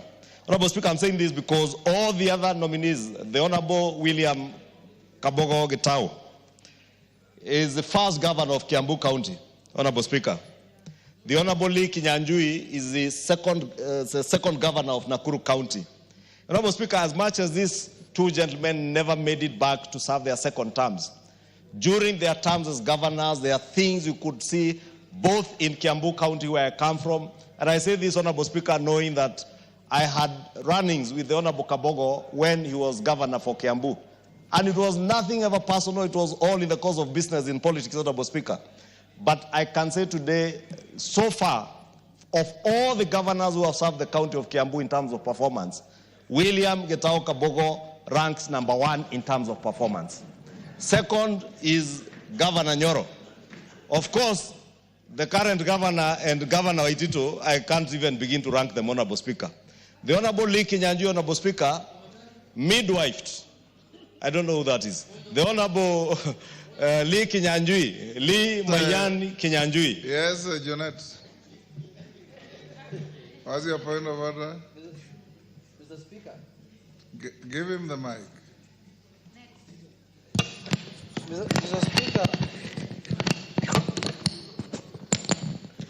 Mr. Speaker, is it in order for the majority leader to become a pollster and say that, to mislead the House that Governor Kabogo was the best, when he knows that there is a sitting governor here in the county now who's serving the county called Governor Wamatangi? And when I asked him about him, he told me, I don't know that one. Mr. Speaker, when did that change? And has Mr. Wamatangi left being the governor of Kiambu, Mr. Speaker? Mr. Speaker, let's be fair. Mr. Kabogo might have done a good job, but Mr. Wamatangi, can you tell us something about Mr. Wamatangi? Honorable Speaker, I hear my leader of minority, and Honorable Speaker, you know, I am speaking about the nominees in this list. And there are two governors, Governor Kabogo and Governor Lee Mayani Kinyanjui. And therefore, I also said, having knowledge and being a constituent in Kiambu County, I am capable of ranking, not as a pollster, the performance in terms of output and actual performance on delivery of services to the people of Kiambu County. And Governor Getao Kabogo William ranks #1 so far. Governor Wamatangi has time, he's the current governor. He is now competing with Governor Waitito in terms of who will perform better. But so far, Governor Kabogo and Governor Nyoro have done exceptionally well. Honorable Speaker, and you can ask anybody from Kiambu County, they will vindicate me. I'll stand vindicated by the people of Kiambu. The people of Nakuru County also vindicate me when I say, Honorable Speaker, and Kenyans know that Governor Lee Kinyanjui midwifed the ascension of Nakuru County from a municipality into the city that Nakuru County is today. And these are not people, as I said, Honorable Speaker, who are new to public service. They are seasoned politicians, seasoned public officers, and I want to pray and hope that when they take over their offices, whether it is Mutahi Kagwe in the Ministry of Agriculture, whether it is Lee Kinyanjui in the Ministry of Trade and Industry, whether it is Getao Kabogo in the Ministry of ICT, Honorable Speaker, that they will serve all the people of this country with the dedication and commitment that we have seen them serve in the various other capacities that they have served the nation in, Honorable Speaker. Honorable Speaker, there are challenges, both in ICT, Honorable Speaker, with the rollout of the fiber optic cable and ensuring what the Honorable Pukose said during the vetting process, to ensure that the far-flung corners and districts of our country are also connected to the internet, Honorable Speaker. And Governor Kabogo, now CS nominee Kabogo, if approved by this House, has a challenge to ensure that every corner of this country, Honorable Speaker, has internet accessibility. Not just to ensure that people are getting government services through e-citizen, Honorable Speaker, but also to ensure that Kenyans who are telling that you can finya computer upate dollar can able to work online from any corner of this country. You do not need to be in an urban area to be able to access internet services, Honorable Speaker, but even those in Elwak, those in Karachuonyo, those in far-flung corners of Turkana County, Honorable Speaker, can also be able to access internet services. And I am happy during the vetting process, Governor Kabogo was able to articulate that in those far-flung areas where they cannot be able to get accessibility through the fiber optic cable, he will explore new technology like the Starlink technology that is there to ensure that people are able to access internet connectivity and jobs, Honorable Speaker, and also create some sanity within the digital space, Honorable Speaker. Honorable Mutahi Kagwe has his work cut out, Honorable Speaker, and I'm happy that during the vetting process he was able to very well articulate the challenges that bedevil our agricultural sector, the connectivity between productivity in the agricultural sector, access to markets, and making agriculture profitable to farmers. And Honorable Speaker, I am glad that he was able to articulate how he will work and be able to make agriculture profitable, ensure that our country is food secure, and ensure that our farmers access markets, not just for their tea, coffee, milk, pyrethrum, even potato farmers or sugarcane farmers, Honorable Speaker, that are able to access markets and access good prices for their produce, Honorable Speaker. I pray, as I challenge the Honorable Mutahi Kagwe during the vetting, that he will not be swallowed by the cartels that have swallowed even other bigger people, not just in that ministry, but even in bigger offices, Honorable Speaker. You know there are people who are given the responsibility in this country to midwife the access to markets for our coffee farmers and our tea farmers. But they went and became cartels themselves, Honorable Speaker. We have had tales, Honorable Speaker, in this country where somebody was demanding 3 shillings per kilogram of coffee being exported or being sold out of this country. I want to pray that the Honorable Mutahi Kagwe will serve with the diligence that he served in the ministries that he served before in this agriculture ministry, and with the integrity that we have seen him serve with before. The Honorable Lee Kinyanjui, my good friend from Nakuru County, as I said, did well in Nakuru County, but now he has his work cut out for him. Trade and industry, Honorable Speaker, and the State Department for Investments now fall on his shoulders. And he has rather broad shoulders, and I want to believe that those shoulders of Lee Kinyanjui will be able to carry this ministry to the next level where it ought to be. Honorable Speaker, it is shameful that 20 years ago, or even less than 20 years ago, our country was leading in terms of our percentage of manufacturing as a percentage of our GDP. Kenya in the region, not just in East Africa, but in East, Central, and almost Southern Africa, with the exception of Botswana and South Africa, Kenya had the highest percentage in terms of manufacturing contribution to our GDP. But today, Honorable Speaker, neighboring countries like Uganda, that were largely importing manufactured goods from Kenya, are ahead of us.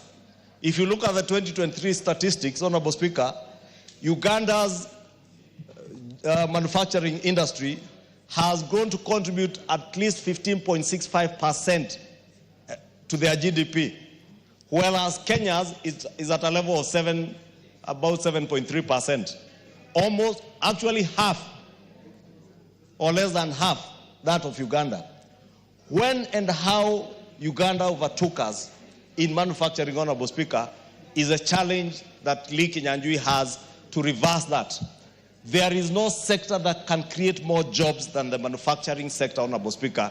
And I want to believe with the increased productivity in agriculture, with the good technology and technical skills amongst the youth in this country, Honorable Speaker, if we are able to leverage on that, Honorable Speaker, it is possible then to grow industries and manufacturing that will grow, increase our GDP, Honorable Speaker, and also increase our manufacturing sector's contribution to our GDP almost threefold to at least 20%, Honorable Speaker.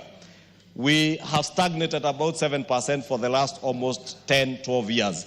And time is nigh, Honorable Speaker, and I want to believe that the Honorable Lee Kinyanjui has what it takes. And I have confidence that these three cabinet secretaries, Honorable Speaker, have what it takes to move us to where we want to be as a nation.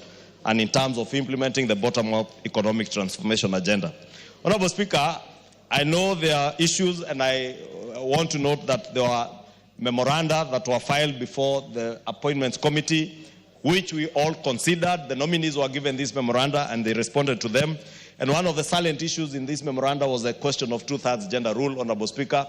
And as members know, and it's good to inform the country, that we look at the cabinet composition in its totality, not these three nominees. And therefore, Honorable Speaker, in terms of adherence to that two-thirds gender rule, we are doing well, and I want to believe, because there are still slots that are available in the cabinet, to ask the President, His Excellency President William Ruto, that is in his next appointments, to ensure that there are at least both genders, not just one gender, to ensure that we truly conform to the two-thirds gender rule. But as we are, Honorable Speaker, even without the full composition of cabinet, we have done well with at least 6 cabinet secretaries, including the Attorney General, as ladies, Honorable Speaker. Honorable Speaker, in terms of regional balance, it is true, Honorable Speaker, and there are issues that were raised that these 3 nominees, again, hail from one region. And it's true, Honorable Speaker, they all hail from one region. But again, we look at the totality of the composition of cabinet in totality, and you will see that it goes very well with our population numbers. The representation of our communities and various regions in cabinet is well represented, Honorable Speaker. And that also, Speaker, should shut those who, Honorable Speaker, have been intent on inciting the people of this region where these members come from. I know, Honorable Speaker, there are those who have said that Mount Kenya region was being represented in cabinet by people who are not known. But there are people and Kenyans who also deserve to serve in cabinet, Honorable Speaker. And some of those people, like Dr. Andrew Karanja, you remember when he was appointed, with a very good CV, and I'm glad the President has given him an opportunity to go and serve the country in Brazil, and all the other cabinet secretaries who had been appointed earlier, Honorable Speaker, and who are capable and can serve in other capacities. These 3 gentlemen, the Honorable Mutahi Kagwe, the Honorable William Kabogo, and the Honorable Lee Kinyanjui, are not coming in to serve the people of Mount Kenya. Agriculture is not in Mount Kenya. ICT is not in Mount Kenya alone. Neither is trade and industry or investments. These are dockets where they are coming to serve all the people of Kenya as cabinet secretaries.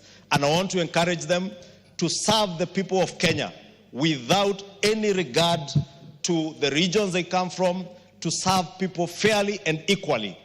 Consider the people of Marsabit in agriculture, whether it is in their pastoralist activities, in the livestock department, the State Department is under that ministry. Consider them as well as you consider the people of Othaya with their coffee, or the people of Kiambu in Limuru with their tea, or indeed the people of Kikuyu with our potatoes and small-scale farming, Honorable Speaker, because we live on 50 by hundreds. And of course, the people who are producing livestock, we are key stakeholders because we are also butchers in Dagoretti. And Honorable Speaker, I'm saying that so that all these cabinet secretaries come to serve us as Kenyans.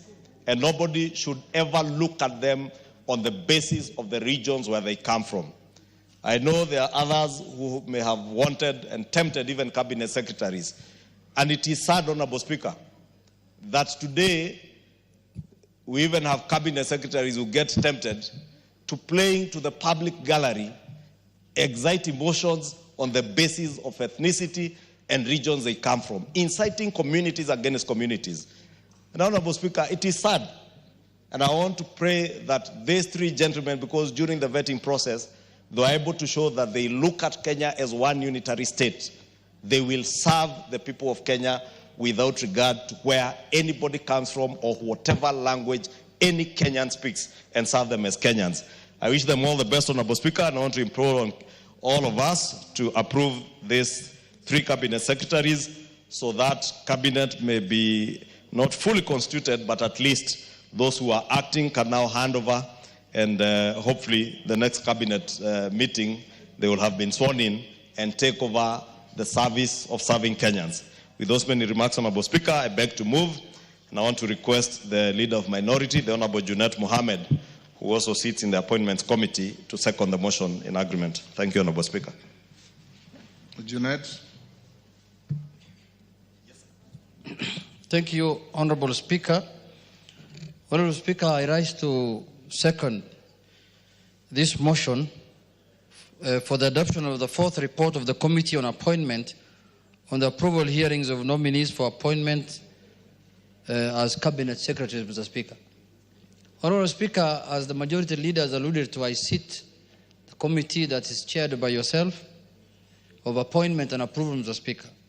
And Mr. Speaker, through that, I interacted with the nominees, Mr. Speaker, the 3 cabinet nominees, secretary nominees, Mr. Speaker. And Mr. Speaker, I came to realize that people who go through elective positions, Mr. Speaker, people who are elected by the people of Kenya as MCAs, as members of parliament, as governors, Mr. Speaker, those are people who are really tried and tested. And those are people who really can show leadership when it is required, Mr. Speaker, compared to people who have not held elective positions, Mr. Speaker. And I'm not trying to say that because I've been elected several times. Mr. Speaker, these 3 nominees have shown immense knowledge. They have shown immense knowledge and experience, Mr. Speaker, in terms of handling public affairs. And why that happened is because some of them ran or managed some of the largest counties in the country, Mr. Speaker. Honorable Lee Kinyanjui was the governor of Nakuru. And Nakuru, Mr. Speaker, is one of the largest counties in the country, even in terms of population. That has given that man a lot of experience from what I saw when he appeared before the committee. Honorable Kabogo also, Mr. Speaker, has managed one of the largest counties. And as you can see, a member here, the Majority Leader, has testified that he has done a good job when he was the governor of that county. Mr. Speaker, that has given them a lot of experience. And the other nominee has been a cabinet secretary. He has been the senator of Nyeri.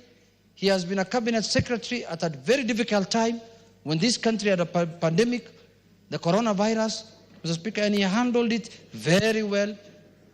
And the country saved, through that, a lot of lives were saved, Mr. Speaker. So, Mr. Speaker, that public service has impacted a lot of knowledge and experience on these 3 gentlemen, Mr. Speaker. I don't think they could have been better people to serve in these ministries than those people, Mr. Speaker. Mr. Speaker, you see, public service, Mr. Speaker, is a calling, and I've said that many times. And you should be able to do it so long as you've been given an opportunity, Majority Leader. But when you feel a time has come, and you feel that the executive that you are part of, and you feel that the president that you are serving, and the government that you are serving, is not incompatible, the policies or your belief at the moment, at this point in time, is not compatible with the government you are serving, the best thing to do, Mr. Speaker, is to resign. Don't bring commotions. Don't bring unnecessary fights within the government. Be a man enough and say, this is enough now. I don't think, the way you've said, I don't think what is happening now is not what I came to do. For that reason, I want to leave. It's only in African societies or in African democracies where somebody disagrees with the policies, disagrees with what's happening in a government, and he still wants to stay there. To do what? Somebody told me, an African man, if you give him the keys to the washrooms and tell him, can you use it and bring it back to me, he will put it in his pocket and tell you, no, you tell me when you need it is when I'll give you back. Mr. Speaker, only in African societies. Wamumbi, can you give us time? I want the Majority Leader to listen to what I'm saying. So if if you no longer believe in what the government is doing, and you're a cabinet secretary, just resign. You are not welded there like chuma, like an iron. You are not welded in government. Just leave. You know, the other time when we were impeaching the deputy president, somebody told me that he was asked, why can't you resign now that members of parliament have lost faith in you? A pastor in his home told him that you have been put there by God. You must remain there until you are removed by God. Now God spoke through angels to the members of parliament and they removed him. And God's work happened in this parliament, Mr. Speaker. Somebody told him that you are put there by God. Only God can remove you. Pana, God can remove you in many ways. Impeachment comes from God. Because by the time 300 members of parliament agree on something, it's the hand of God. It's the work of God. It's the voice of God. So, Mr. Speaker, if you don't wait for God to come to your house to talk to you, if you think you cannot serve the government anymore, go do farming. Go do other things, Mr. Speaker. Or become something else. Become a professional. If you're a lawyer, go and open a law firm and serve the country that sphere, Mr. Speaker. Because you cannot be a cabinet secretary who is issuing contrary views to what your government is saying. It's immoral, actually. The other day I saw a good friend of mine, whom I learned a lot of things under him, who was sitting on the chair where Mr. Speaker is sitting, Mr. Speaker. And I learned everything I'm doing in this house under his, Mr. Speaker, under his supervision. And that's not what he told me when he was a speaker. He told me, Junaid, if you are tired of something, leave. But now the same person is now accusing the same people he's serving of many things, and he wants to remain there and stay there, Mr. Speaker. It only happens in Africa. It cannot happen. And targeting communities, targeting people of certain, community, Mr. Speaker. Mr. Speaker, is very unfair. And I am a leader now in this country. Because I'm a minority leader. That's a constitutional office under Article 108. If my son is arrested by police, I should also tell the country why my son was arrested. I can't just say my son was arrested by so and so. Give the reasons why he was arrested. And then why do you wait for 7 months so that you tell Kenyans why your son was arrested? Why don't you tell them the day he was released that my son was arrested, and then you drop names. You say I went to the president and the president told me that I called so and so. My friend, where is this secrecy of oath? It's called what? Oath of secrecy. Why can't you discuss things at that level with the people who are concerned? Now, if you have the opportunity to go and see the president, to go and see people who are high offices, Kenyans who cannot access those places, how are they going to be served? What kind of, as a leader, what kind of trend are you setting? That anybody who wants to get help must go there. We cannot run, a country cannot be run like that, Mr. Speaker. So, Mr. Speaker, I hope these cabinet secretaries who are being approved in this house today will not behave in the same manner. Because when that becomes now the modus operandi, Mr. Speaker, we will not have a cabinet. We don't need to waste our time in this house approving people who are going to defy the same government they want to go and serve. So, Mr. Speaker, I want to say that kind of manners should not be allowed in any society. Because you must be somebody who stands for something. If you strongly feel that what's happening is wrong, leave. People in mature democracies, they live even over something smaller than this. So, Mr. Speaker, coming back to the point, is that I want to say these 3 gentlemen, Mr. Speaker, whom we are approving today, are not also going to represent certain regions. Cabinet secretaries are appointed to serve the Republic of Kenya.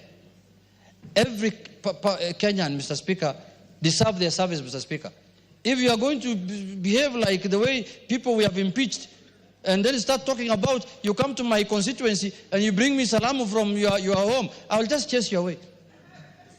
Mr. Speaker, dismissal of cabinet secretaries is not only the prerogative of the president.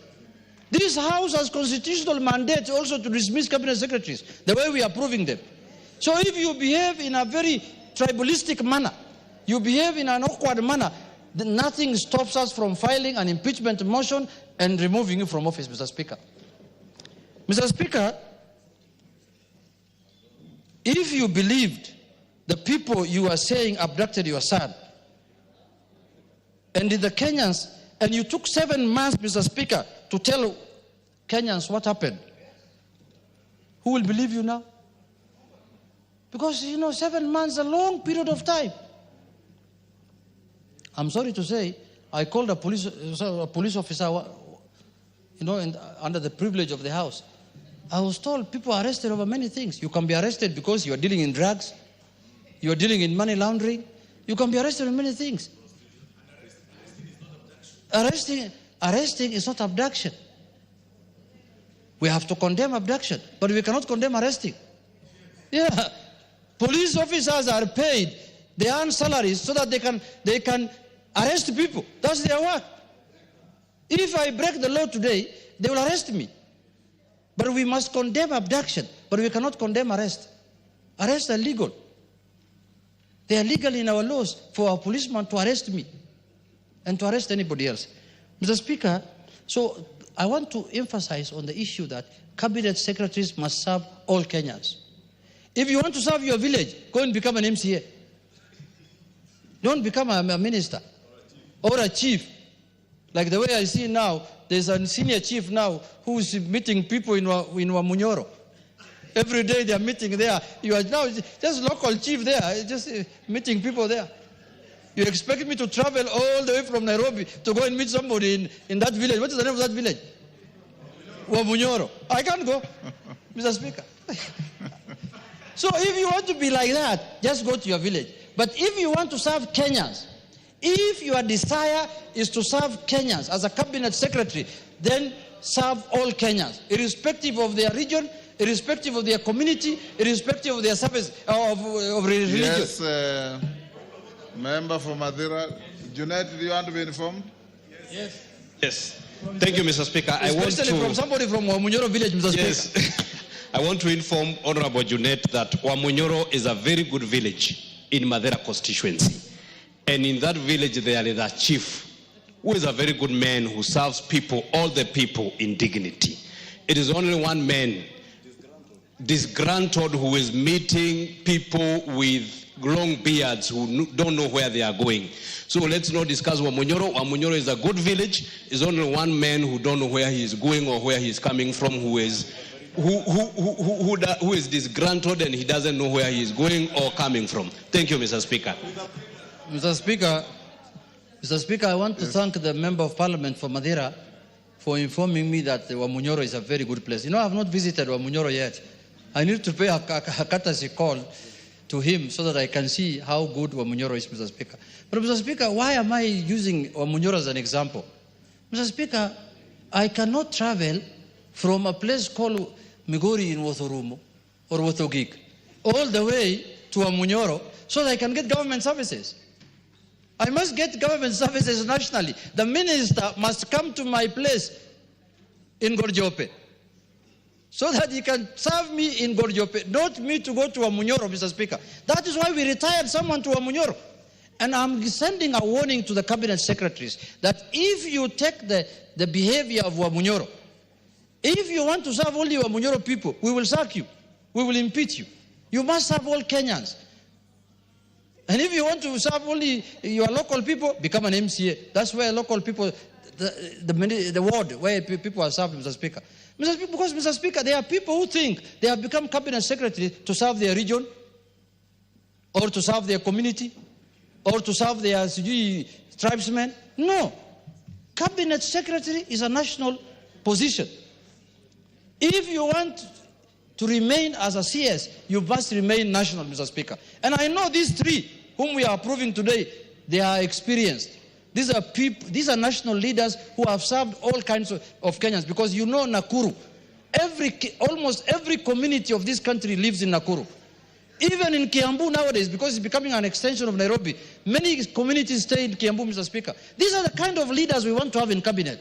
And let me congratulate the president, Mr. Speaker, because in terms of diversity, I don't think there's a president who has gotten it right more than President Ruto, Mr. Speaker. Very few communities now are not on the table of the cabinet, Mr. Speaker. All communities are almost there, Mr. Speaker. Anywhere, any county of almost has a representative now in the cabinet or in the executive for that matter. That is the kind of country we want to build. That is why ODM has sent experts to the broad-based. And we have more experts to send, Mr. Speaker. That's why we want to send more experts to government so that that diversity can be felt, that diversity can be achieved. But the ones who want to retire to their village in Kanyambora, those ones should let Kenyans do other things, Mr. Speaker. If you want to become the chief of Kanyambora, just go and become the chief of Kanyambora. Don't bring issues here. Oh, so-and-so abducted my son, so-and-so did. No, no, no. Just go and... That will be another Munyoro Center. Just go to Kanyambora Center and stay there, Mr. Speaker. With those few remarks, Mr. Speaker, I support. Order, take your seat, Owen. Honourable members, I'll now propose the question at order number 12, which is that, taking into consideration the findings of the Committee on Appointments in its fourth report on the vetting of the nominees for appointment as Cabinet Secretaries, laid on the table of the House on Thursday, 16th January 2025, and pursuant to the provisions of Article 152(2) of the Constitution and Section 3 and 8 of the Public Appointments Parliamentary Approval Act, Cap 7F, this House approves the appointment of the following persons as Cabinet Secretaries. 1. Honorable Mutahi Kagwe, AGH, Agriculture and Livestock Development. Honorable William Kabogo, Information, Communication and the Digital Economy. Honorable Lee Kinyanjui, Investments, Trade and Industry.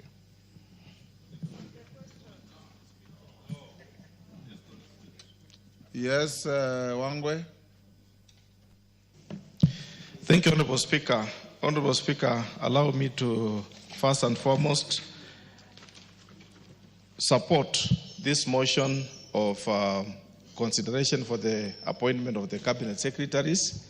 And Honorable Speaker, thank the President for taking his time and getting the right candidates for this position. Honorable Speaker, I have a view that the three candidates, and I will enumerate in particular the Honorable Mutahi Kagwe, whom I happen to have interacted with prior to this appointment.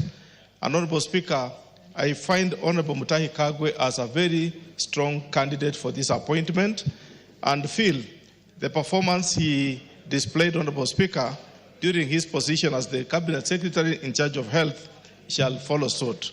The only thing I would wish to comment and recommend to the Cabinet, to the Honorable Mutahi Kagwe, is, Honorable Speaker, to know that all of us are looking forward to him to put agriculture as a sector in order. We want to see, Honorable Speaker, a situation where the aspiration of the President to make sure that sugarcane farmers, Honorable Speaker, are able to earn bonus be fulfilled, Honorable Speaker. We want to see a situation, Honorable Speaker, that the brokers in between, the people who want to affect the chain of distribution in terms of agriculture, Honorable Speaker, is dismantled. We want to see, Honorable Speaker, that Honorable Mutahi Kagwe puts his foot down to see that, Honorable Speaker, we don't get fertilizer that is in doubt.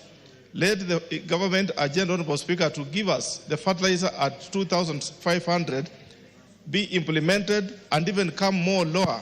But, Honorable Speaker, we get the right fertilizer for our input.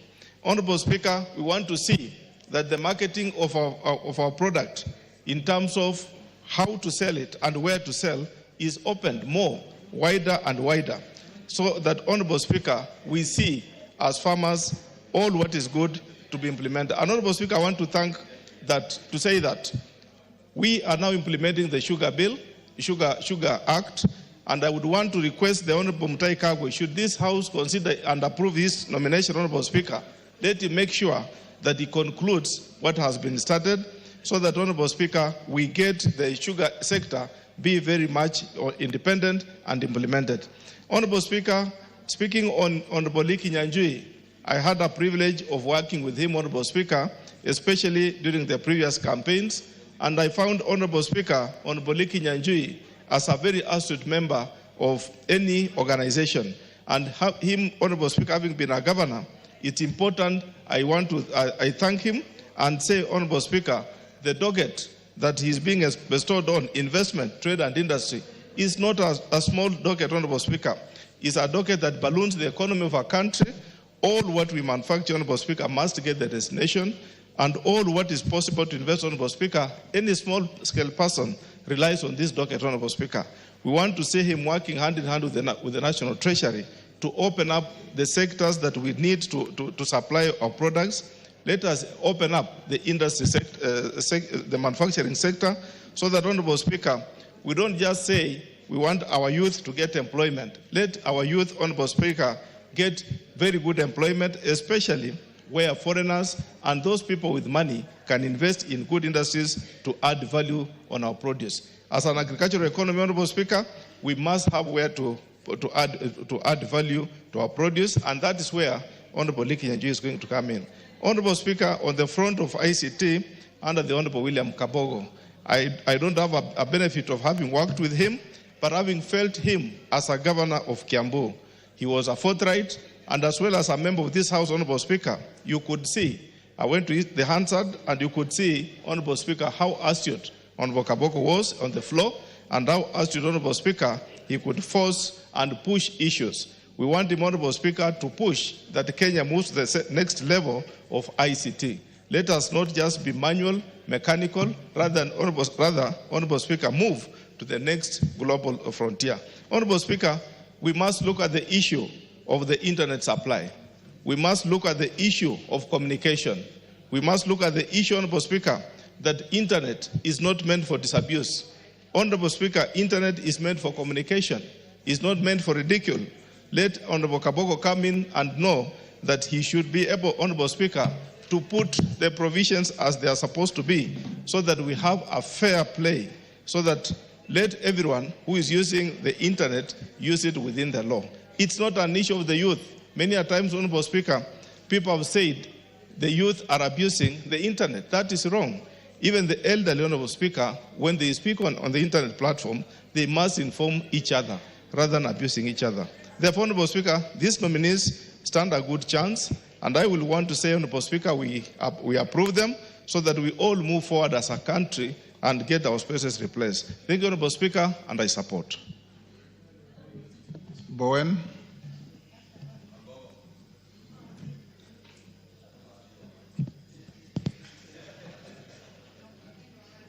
Give Kangogo the...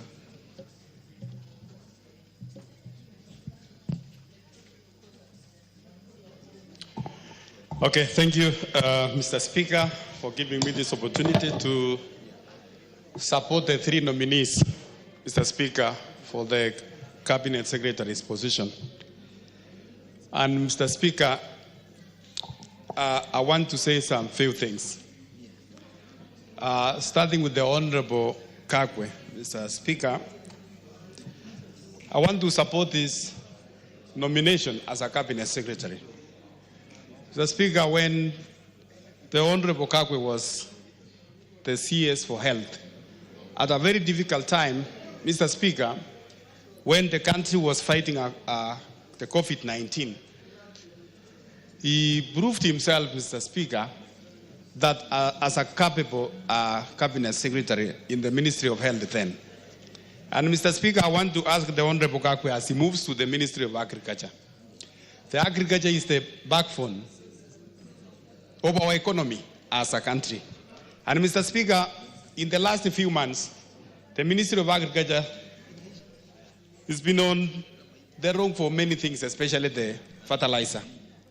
Mr. Speaker, the harvest which we currently many farmers harvested some few months ago, some of them were affected because of the fake fertilizers which was there last year.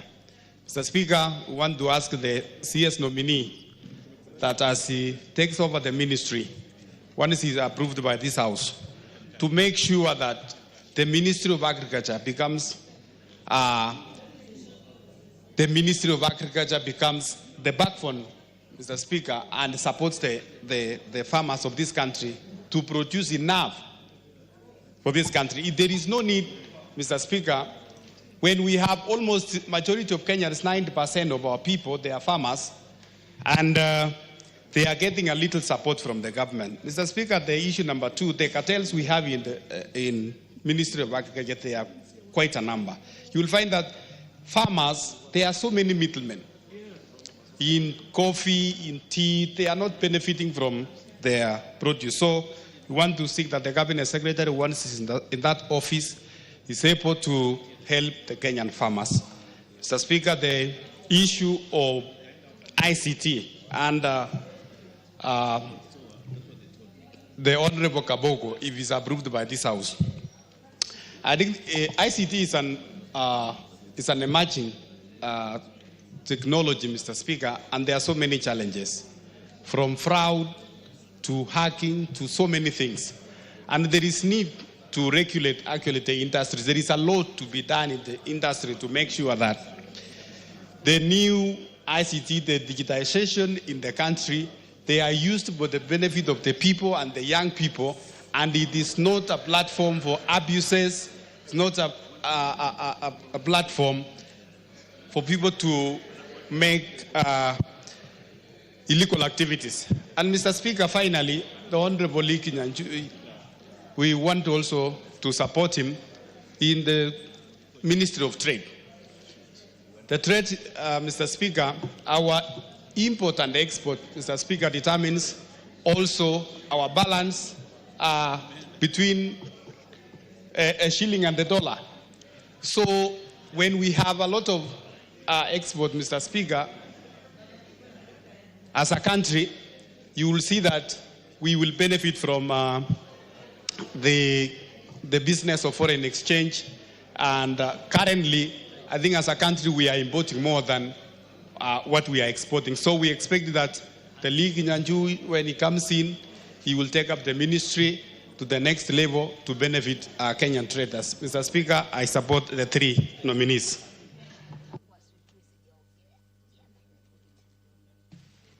Yes, Irene Mayaka.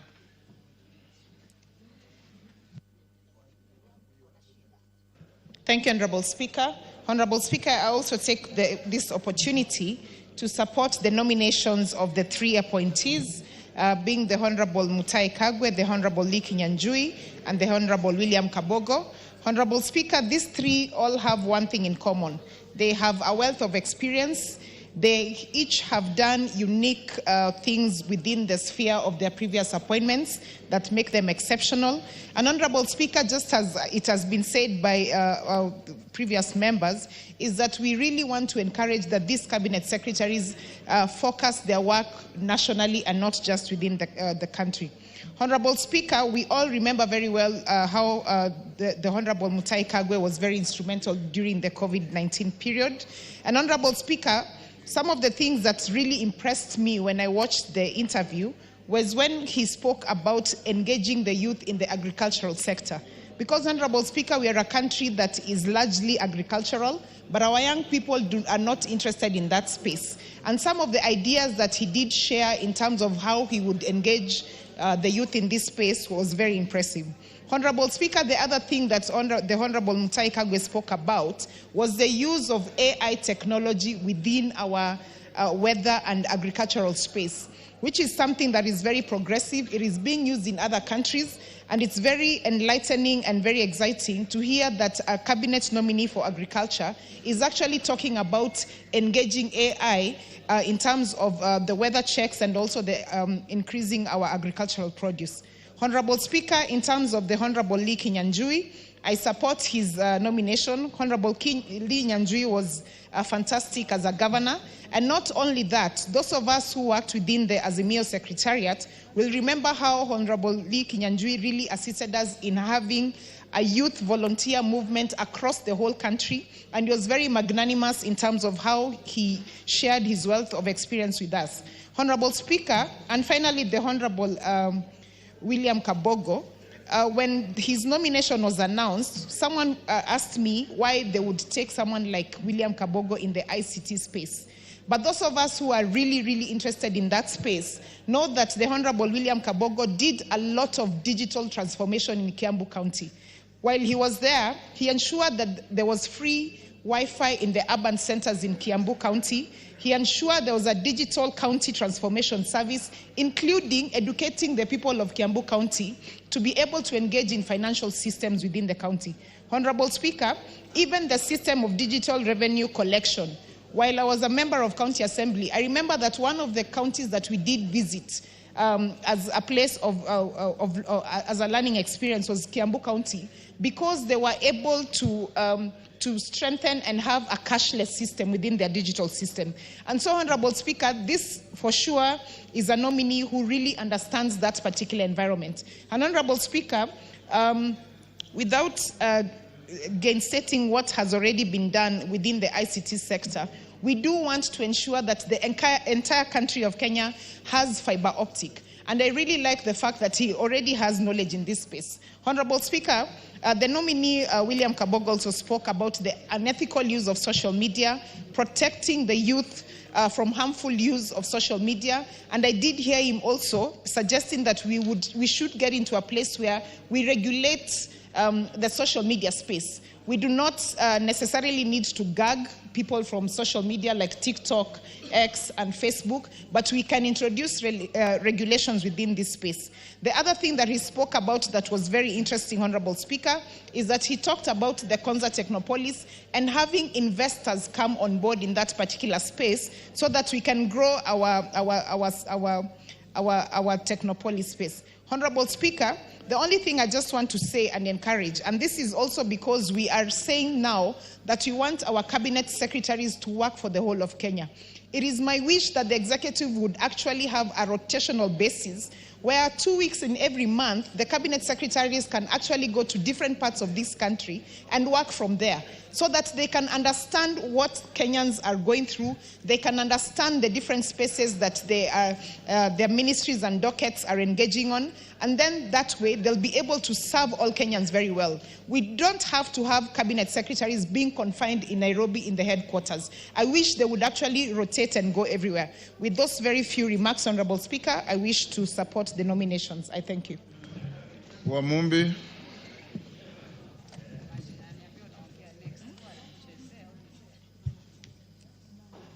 Thank you, Mr. Speaker. Mr. Speaker, I also rise to offer support to this motion that seeks... Members, I will be calling the mover to reply at 5:30.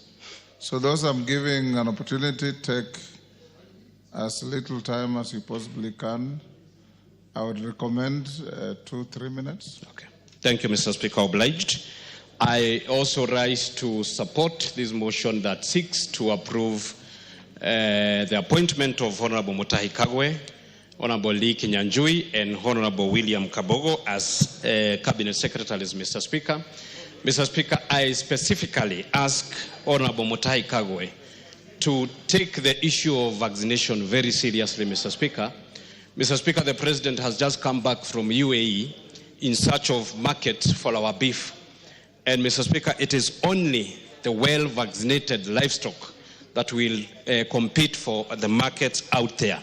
And we saw him during the interview. He said it is not a forced exercise. It is those who are willing, but we continue to urge our farmers to welcome this vaccination issue because it's of advantage to their beef so that their beef can fetch good markets out there, Mr. Speaker. Finally, Mr. Speaker, I want to assure the people of Mukoroini, where Honorable Mutahi Kagwe was born and where he comes from. It is very bad, and I want to sympathize with them, that as we approve the Yasan, the MP, Mr. Speaker, is not in this house to stand with the people of Mukoroini. I have seen him in a barrio somewhere propagating the Itungati fake narrative. He was supposed to be in this house to approve a son of Mukoroini, but instead of coming to this house to approve the son of Mukoroini, he is in a funeral somewhere propagating an Itugati fake narrative. I assure the people of Mukurweini that we are going to make sure their son is approved so that he can serve Kenyans and all Kenyans. Thank you, Mr. Speaker. I thank you. Women Rep Kwale. Women Rep Kwale. Basi asante sana Mheshimiwa Spika kwa kunipatia nafasi hii. Mimi pia niunge mkono uteuzi wa mawaziri hawa watatu ambao wamelipitishwa na kamati ya uteuzi hivi majuzi na leo hii wameletwa katika bunge hili. Mimi naunga mkono Mheshimiwa Spika, na pia niwapatie tu nasaha yangu kidogo mawaziri hawa. Ndugu zangu, mmechaguliwa na tunawachagua sisi kama wabunge wa bunge hili la kitaifa kwa roho moja. Mimi natoka Kwale na ningependa na naomba wakati mkifanya kazi mawaziri wetu mjue Kwale pia ni county katika zile county 47, muweze pia sisi kunyorosha mkono kwetu. Mheshimiwa Spika, Kwale ni county ambayo ina ukulima na ina mashamba ambayo yana rutuba kubwa sana Mheshimiwa Spika. Na sisi pia wa Kwale ni wafugaji wazuri sana Mheshimiwa Spika, lakini utapata katika ukulima wetu na ufugaji wetu katika kaunti yetu hatuwezeshwi mara nyingi, hatuwezeshwi kisheria na hatuwezeshwi pia kipesa. Bado tunafanya ukulima ule wa zamani ambao hauwezi kwa sasa hivi. Ulimwengu mahali umefika, tunahitaji ukulima wa kisasa. Mheshimiwa Spika, Kwale bado sisi tuko nyuma sana kwa mambo ya ukulima na ufugaji. Tunafuga kama nilivyoelezea. Mheshimiwa Spika, nilikuwa na matumaini makubwa sana wakati Mheshimiwa Salim Mburia waziri alipokuwa amechaguliwa katika wizara hii ya investments and trade. Nilikuwa na matumaini, nikajua kwa sababu kila mtu anajua mahali kiatu kinapomchoma, basi Mheshimiwa Mburia angekuwa mzuri sana kwa kuweza kurekebisha Kwale. Lakini kwa sababu hawa pia ni wa Kwale, ni wa Kenya wenzetu, nasema nawapatia kongole, lakini waangalie sana Kwale. Sisi hatuna viwanda. Best titanium imeenda inakufa, hiyo imekwisha mambo yake. Tuna Ramisi Sugar ile Kwale Sugar Factory. Hatuwezi kusema tuna kampuni ya sukari Kwale. Hatuna viwanda kabisa ndani ya Kwale. Kwa hivyo mimi naomba nasaha yangu mawaziri, mnapoingia mjue Kwale pia ni katika zile kaunti 47 na muweze kutunyoroshea mkono. Asante sana Mheshimiwa Spika, sitaki niwe mrefu sana. Naunga mkono uteuzi wa mawaziri hawa Mheshimiwa Spika. Martin Owino.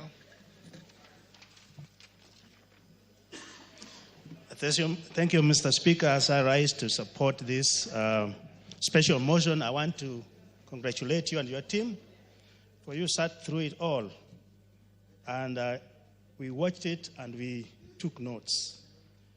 The Speaker, there's only one item which I would like to be introduced into our vetting exercise. In this House, we did pass that we have quarterly reports from our ministries. How I hope that those reports, if it's somebody from a ministry like a cabinet,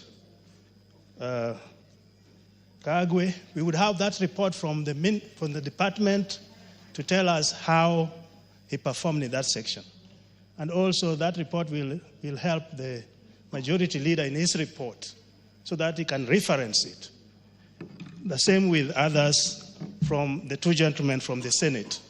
So if we can be citing reports from these sectors, it is going to make it more better than individual verbal appreciations.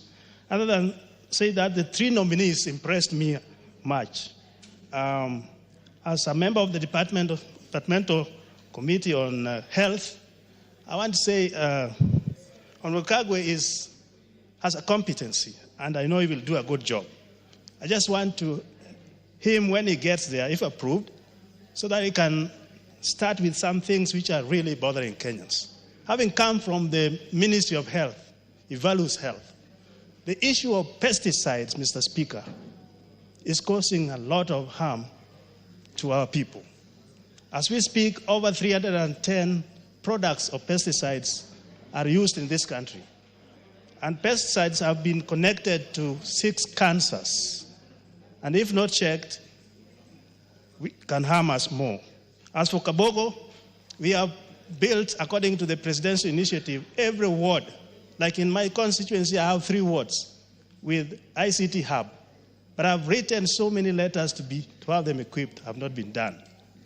As for Lee Kinyanjui, how I wish you also put as a priority, in a priority list, building industries in our rural settings so that our kids do not migrate to urban areas to be slum dwellers, and also to make value addition to our natural products.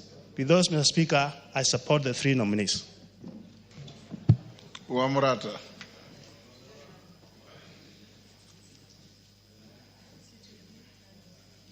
Give her the mic.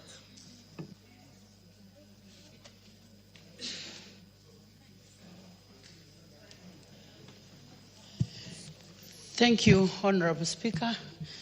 I also stand to support the approval of the 3 honorable members of this country that bring in a wealth of experience from the past times that they have worked in for this nation. I personally want to first congratulate the 3 of them for getting this opportunity and being approved to serve this country. And I also want to echo the words that were said by our ML over the Minister Kagwe, who was at during the COVID time, the Minister for Health, and he brought in a whole wealth of experience to a point that he was able to identify with even all the children in the country, that even the young children had a name for him. And I remember one child who used to call him Mutuenu wa Corona, because he had spoken about COVID until even the children had come to understand. The other thing is that he very well coordinated with the young people, and especially in his quotes, not forgetting the quote that he had, that if we continue treating this disease normally, it is going to treat us abnormally. And I want to request Honorable Kagwe to come with the same great slogans to the young people so that he may be able to teach them agriculture and enable them to understand that agriculture is also a way of earning a living, whereby we have our young people who still don't believe that agriculture is a way of earning a living. And if he comes with the wealth of experience that he has, I want to believe that our children are going to identify with him. I also want to congratulate the Honorable William Kafogo, who comes from the county that I represent, the county of Kiambu, and Lee Kinyanjui, who too also come with the wealth of experiences, considering that both of them have served as governors in very densely populated counties that are cosmopolitan. And I really want to thank the President for considering these 2 people who have served with Kenyans and served in counties that have a population of all the communities in this country. And so we want to believe that as they come in, they will come to serve Kenyans and not their region. I also want to believe that Honorable Kafogo will be able to handle the issue of ICT.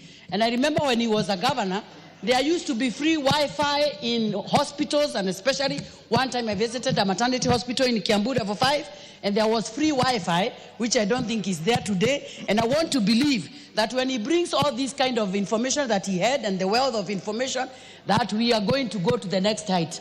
I also want, on my last point, to tell these people that they are coming in to the country when there is a lot of heat of political noise in the country. And I want to pray and request them that they come in. Dr. Nyikal, your time is up. Thank you, Mr. Speaker, for giving me this opportunity. Mr. Speaker, as I support the nomination of this gentleman, I have two observations that I want to bring out that are important, and 2 points. Mr. Speaker, the issue of regional and ethnic equity, although we have played it down and we said is something we should look at, but I can't blame them for that because they did not appoint themselves in this position. But it's something we should look at in the future. The second thing, Mr. Speaker, is these are gentlemen who have worked well. But again, there are 2 points, particularly for Honorable Kagwe and Honorable Kabogo, that actually did besmirch them. The issue during the corona, where Mutai worked very well, but the COVID billions, actually it did raise issues. I saw them respond to this. I saw him respond to this.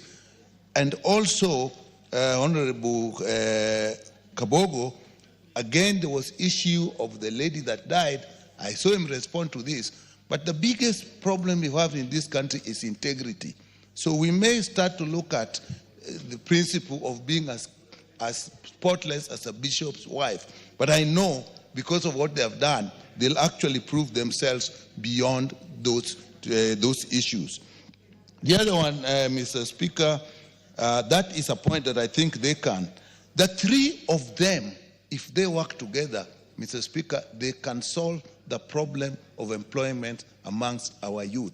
I believe that it is actually agro-industry that will be our industrialization that can employ our people, and that will include actually the Honorable Kagwe and Honorable Kabogo and Honorable Kinyanjui. Kinyanjui in industry, Mutagwe in agriculture, and IT and communication. And all of them have done that. If they actually work in these three areas, and they can actually create massive employment for our youth. With that, Mr. Speaker, I support. Bishop Kosgei.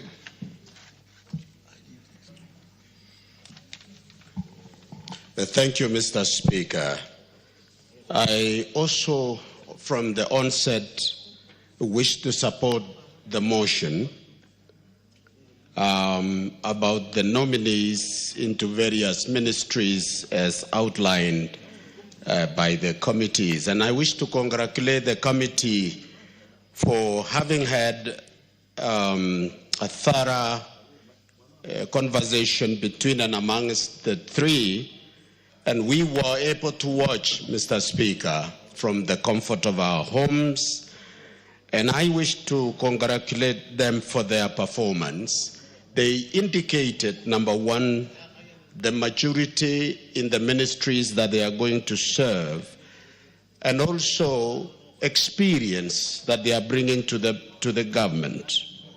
I wish to appeal to them, as this House would approve, because I'm appealing that we do so, that one, we have witnessed a trend of members of executive violating the oath of secrecy in government. This is not a good tradition and not a good trend. And we are appealing, and I listened to them when questions were placed before them that was really tempting them to reveal what they knew and what they did, and I was so impressed that they were bound by the oath of secrecy. I think the rest of us in government should be able to learn. Number two, Mr. Speaker, is that we are appealing as they come. There has been a missing link in terms of communication of what the government is doing. And that people who are thriving with propaganda in social media have taken a field day. We are not hearing anyone from the side of government. Finally, Mr. Speaker, is that the issue of technology, that which has been abused, and it has, some others have been using our young people to do things that are unethical. With the coming of Kabogo and the experiences he has, we hope this will be sanitized. With that, Mr. Speaker, I support this, the approval of these nominees. Rueda. Asante Bwana Spika, kunipatia nami nafasi nipate kuchangia. Mimi moja kwa moja naunga mkono, na nataka tu niwaambie vile wamesema pale kwa kamati iwe ni hivyo. Sio kusema tu kwa mdomo, bali waseme kwa vitendo. Maana mara nyingi tumeona kama hii ministry ya ICT, kuna wakati ilitoa nafasi za vijana kila county wawili, lakini county zingine hazipewi hizo nafasi. Utaona hata zile zetu mbili zinapewa wengine. Kwa hivyo waziri akifika hapo, aangalie kama Wakenya, aangalie Kenya yote, asiache Mkenya mwingine nje. Sisi ni Wakenya pia, kule kwetu ni Lamu mbali kidogo tutasaulika. Kwa hivyo atuzingatie na atumie ile affirmative kufikiria na kusaidia watu walioko mbalimbali. Si lazima Lamu peke yake, lakini Wakenya wote kwa jumla. Niambie pia waziri wa ukulima ajue sisi samaki iko katika ukulima. So asiangalie tu upande wa ukulima peke yake, angalie mifugo na angalie pia samaki. Samaki iko kwa ukulima, aje na mbinu za kisasa zile ambazo zitatusaidia, sio zile za kwamba babu yetu alikwenda akivua samaki akipata pengine kilo 20 kwa mara moja, sasa watu wakienda wanapata kilo 1. So atafute mbinu mbadala, mbinu za kisasa, pia wasaidie wavuvi wetu kule wapate kufaidika. Mbali na hivyo, eneo ninaloliwakilisha mimi Lamu Mashariki lina upande mwingi wa manufaa. Kuna upande wa kuseme samaki, pia sisi ni wakulima wa simsim, ni wakulima wa watermelon. Kuna mfadhili mmoja alisaidia tu hivi karibuni akapeana 500,000 kwa kikundi cha youth. 500,000 hiyo ilitoa watermelon mpaka tukashindwa kuuza. Watermelon ni nyingi sana. So kunao haja ya waziri kuingia pia kule kuangalia area zile gani zitatoa mazao gani tuweze kusaidia watu wetu, na pia itakuwa ni kuinua uchumi wa Kenya. Pia upande huo kuna ukulima mfano kama wa ndimu, ukulima wa muhogo, lakini bado ni ile ya zamani. Hawatusaidii ukulima wa simsim. Mimi namuomba waziri mwanzo ukulima wa simsim, si ndio tunatoa simsim nzuri. Ajue akiingia kuna kazi inamngojea pale mezani. Ajue kule Lamu Mashariki simsim ziko nyingi haziuziki kwa sababu ya makosa ya watu wengine. Wao walitumia ile dawa inaita kausha, wakausha mimea. Sasa ile simsim yetu haiwezi kuuzika kule uzunguni, haiwezi kwenda. Kwa hivyo aje atafautishe, wale wanatumia madawa wasipeleke hizo bidhaa zao, lakini wale ambao hawatumii madawa zile bidhaa zao ziweze kupelekwa. Na asiseme, sinitarajia aseme kwamba ati zungumza na county. Mimi Time up. Cherorot, then mover, be ready to reply. Thank you. Thank you so much, Mr. Speaker. 1 hour and you all agreed. Mr. Speaker, I stand to support the appointment of the 3 nominees.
How do we mentor this generation with the many challenges that they are going through? Is there hope?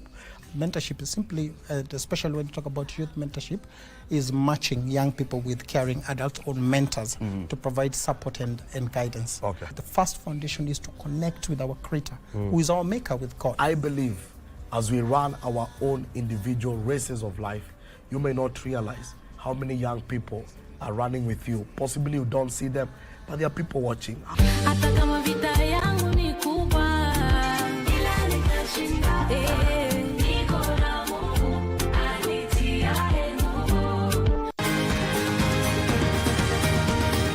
Wellness is important in our daily lives, so that instead of just surviving, we should be thriving. Ways to prevent a stroke or heart attack is for you to know what conditions you have.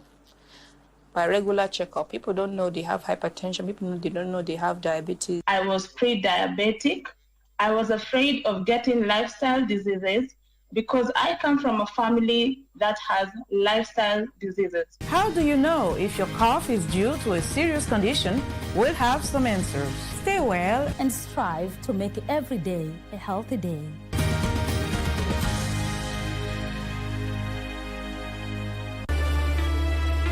Mimi shida zangu zote hapa ndani ya nyumba chanzo chake ni nani? Si ni wewe? Utachekwa. Yote hayo najua. Yaani nyanya sikujua unampenda Karembo kiasi hicho. Ingekuwa ni mimi ungenidekeza. Mwenda hapo. Haifai kuonekana mkizunguka ovyo hapa kisiwani mpaka tujue kesi isha vipi. Karembo wangu. Karembo wewe ni wangu. Na sina mpenzi mwingine usipokuwa wewe. Tamu. It should be you who's shameful. I didn't agree to go for dinner. The last guy you set me up with, he asked me for a selfie.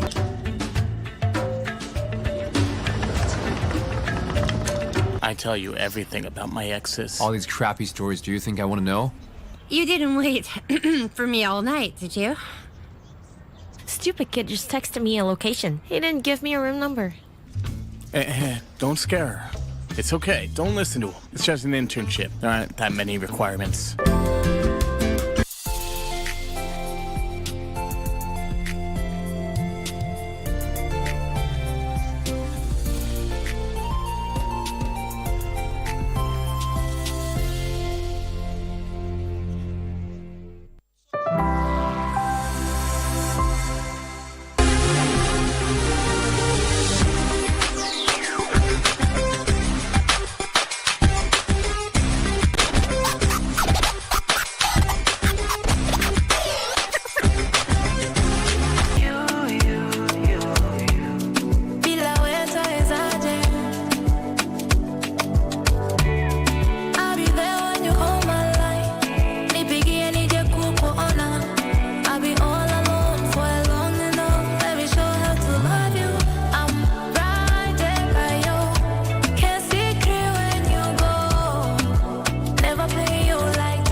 Unaonekana kweli umekwama, yani ni kweli umesama, ila tatizo mina alama nilopewa na watu kama wewe, kutivia moyo gharama, na ni kwa wengi nayaona, wanapenda na wakigombana, inakuwa ni vita ya milele. Na sio kwamba sijawahi kudeti, sio kama ni mwanaume feki, najichunga sana, nasiogopa stresi, mapenzi yana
kama umemewa luku, viudambu vyako ukinipa chukuchuku. Assalamu alaikum majirani, nipenzi mabasu usinipatie nusu, na hadharani nikushike nikubusu, utapewa kesi ninaona nikifia ndani.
Call my number +234. What the hell are you waiting for? Fry my brain with your cooking pot, baby, no way to full import. The girl in a blue pin Porsche, smash that girl, we don't need my funds. Oh my lord, oh, oh, if I ever become man, I go choose you for everybody. Oh, if I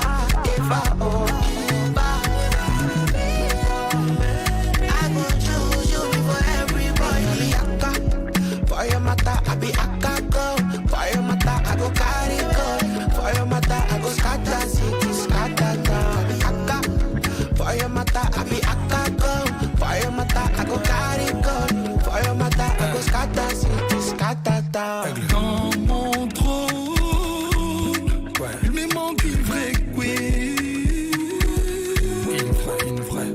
Maintenant que t'es là.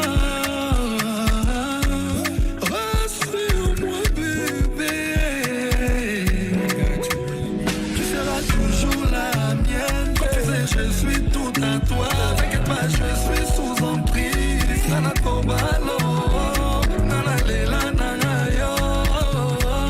T'es ma meilleure carte d'Afrique.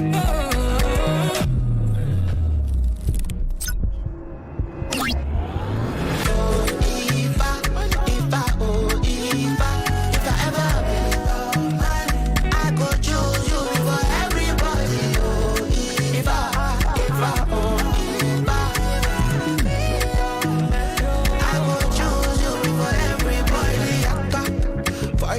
I be akako, for your mata I go carry go, for your mata I go scatter city, scatter town. Akka, for your mata I be akako, for your mata I go carry go, for your mata I go scatter city, scatter.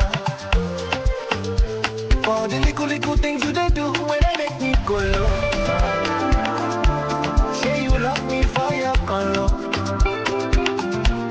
Cause the way you don't go, you don't play, you don't do me bubble.